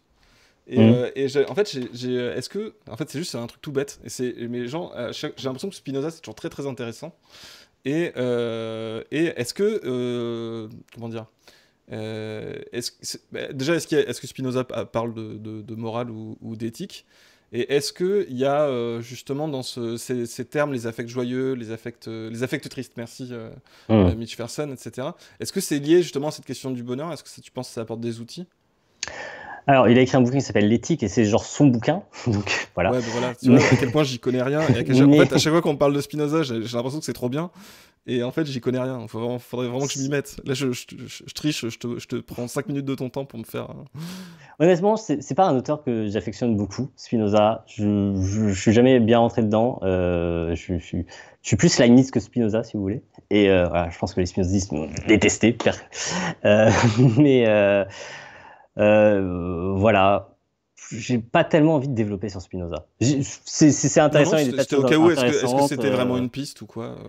Évidemment, oui, il parle de questions morales. Je pense qu'il y a... En étant un peu méchant, je trouve que là, quand il commence à parler du troisième genre de connaissance, toutes ces choses-là, je vois pas bien ce qu'il veut dire. Et je pense que la plupart des gens ne voient pas bien ce qu'ils veulent dire. Et chacun y met un peu ce qu'il a envie de lire. Et c'est pour ça que ça plaît à tant de gens, finalement. C'est que ça paraît... c'est juste suffisamment cryptique pour qu'on puisse y mettre les choses qu'on a envie d'y lire. C'est un peu le sentiment que j'en retire. Et je dois avouer que je préfère les philosophes qui sont un peu plus clairs. Un peu plus clair et rigoureux. Il y avait des paroles très méchantes de Leibniz sur Spinoza. Je vais pas les répéter, ça va fâcher les spinozistes. Mais... Non, mais t'inquiète, c'était juste pour... ouais, je suis désolé. Et je sens, j'ai peur que ça s'excite dans le chat. Je vois pas le chat. Non, t'inquiète pas. Je te cache pas qu'on a une émoticône Frédéric Lordon Ah. Donc, fatalement, Spinoza, Lordon, il y a la petite émoticône. Non, c'était juste comme ça pour voir s'il y avait, comme c'est la fin, voir s'il y avait d'autres pistes, tu vois, que les auteurs que tu as cités, bon, qui sont spécifiquement des auteurs de Hmm. philosophie morale. Et ouais, je sais pas, justement, pour finir, est-ce que tu as des lectures à proposer ou un... Oui, alors moi je propose toujours le même livre quand je parle de philosophie morale, ces trucs-là. C'est un livre de Ruyen Augien qui s'appelle L'odeur des croissants, l'influence de l'odeur des croissants chauds sur la bonté humaine. C'est un tout petit livre, c'est en poche, ça coûte 3 fois rien. Et c'est très chouette, c'est très marrant, c'est plein de petites expériences de pensée, souvent des trucs comme ça. Et globalement, Ruyen Augien, c'est très sympa. Et voilà, je pense que c'est un truc super accessible si vous voulez découvrir un peu le truc. Alors vraiment en mode très léger, quoi. Vous pouvez, ça ne nécessite aucun bagage et c'est vraiment plutôt distrayant. Après, des trucs un peu plus techniques, il y a différents trucs. Je Ah, il y a pense de des gens, il Ruyen y a des gens Augien. qui aiment bien sur le chat, apparemment. Ouais, ouais, bah, c'est un classique si j'ose dire. Et de Ruyen Augien, sinon, l'éthique aujourd'hui, je crois qu'il a écrit un bouquin, ça doit être ça le titre. J'ai peut-être un petit doute sur. Je crois que c'est l'éthique aujourd'hui, ou un titre qui ressemble à ça. C'est du coup un peu plus, peut-être pas universitaire. C'est pas vraiment une présentation totalement académique du champ, mais en fin de compte, ça fait quand même une présentation globalement du champ actuel, et ça défend sa position particulière qui est l'éthique minimale, qui est une position qui est assez radicale et assez intéressante.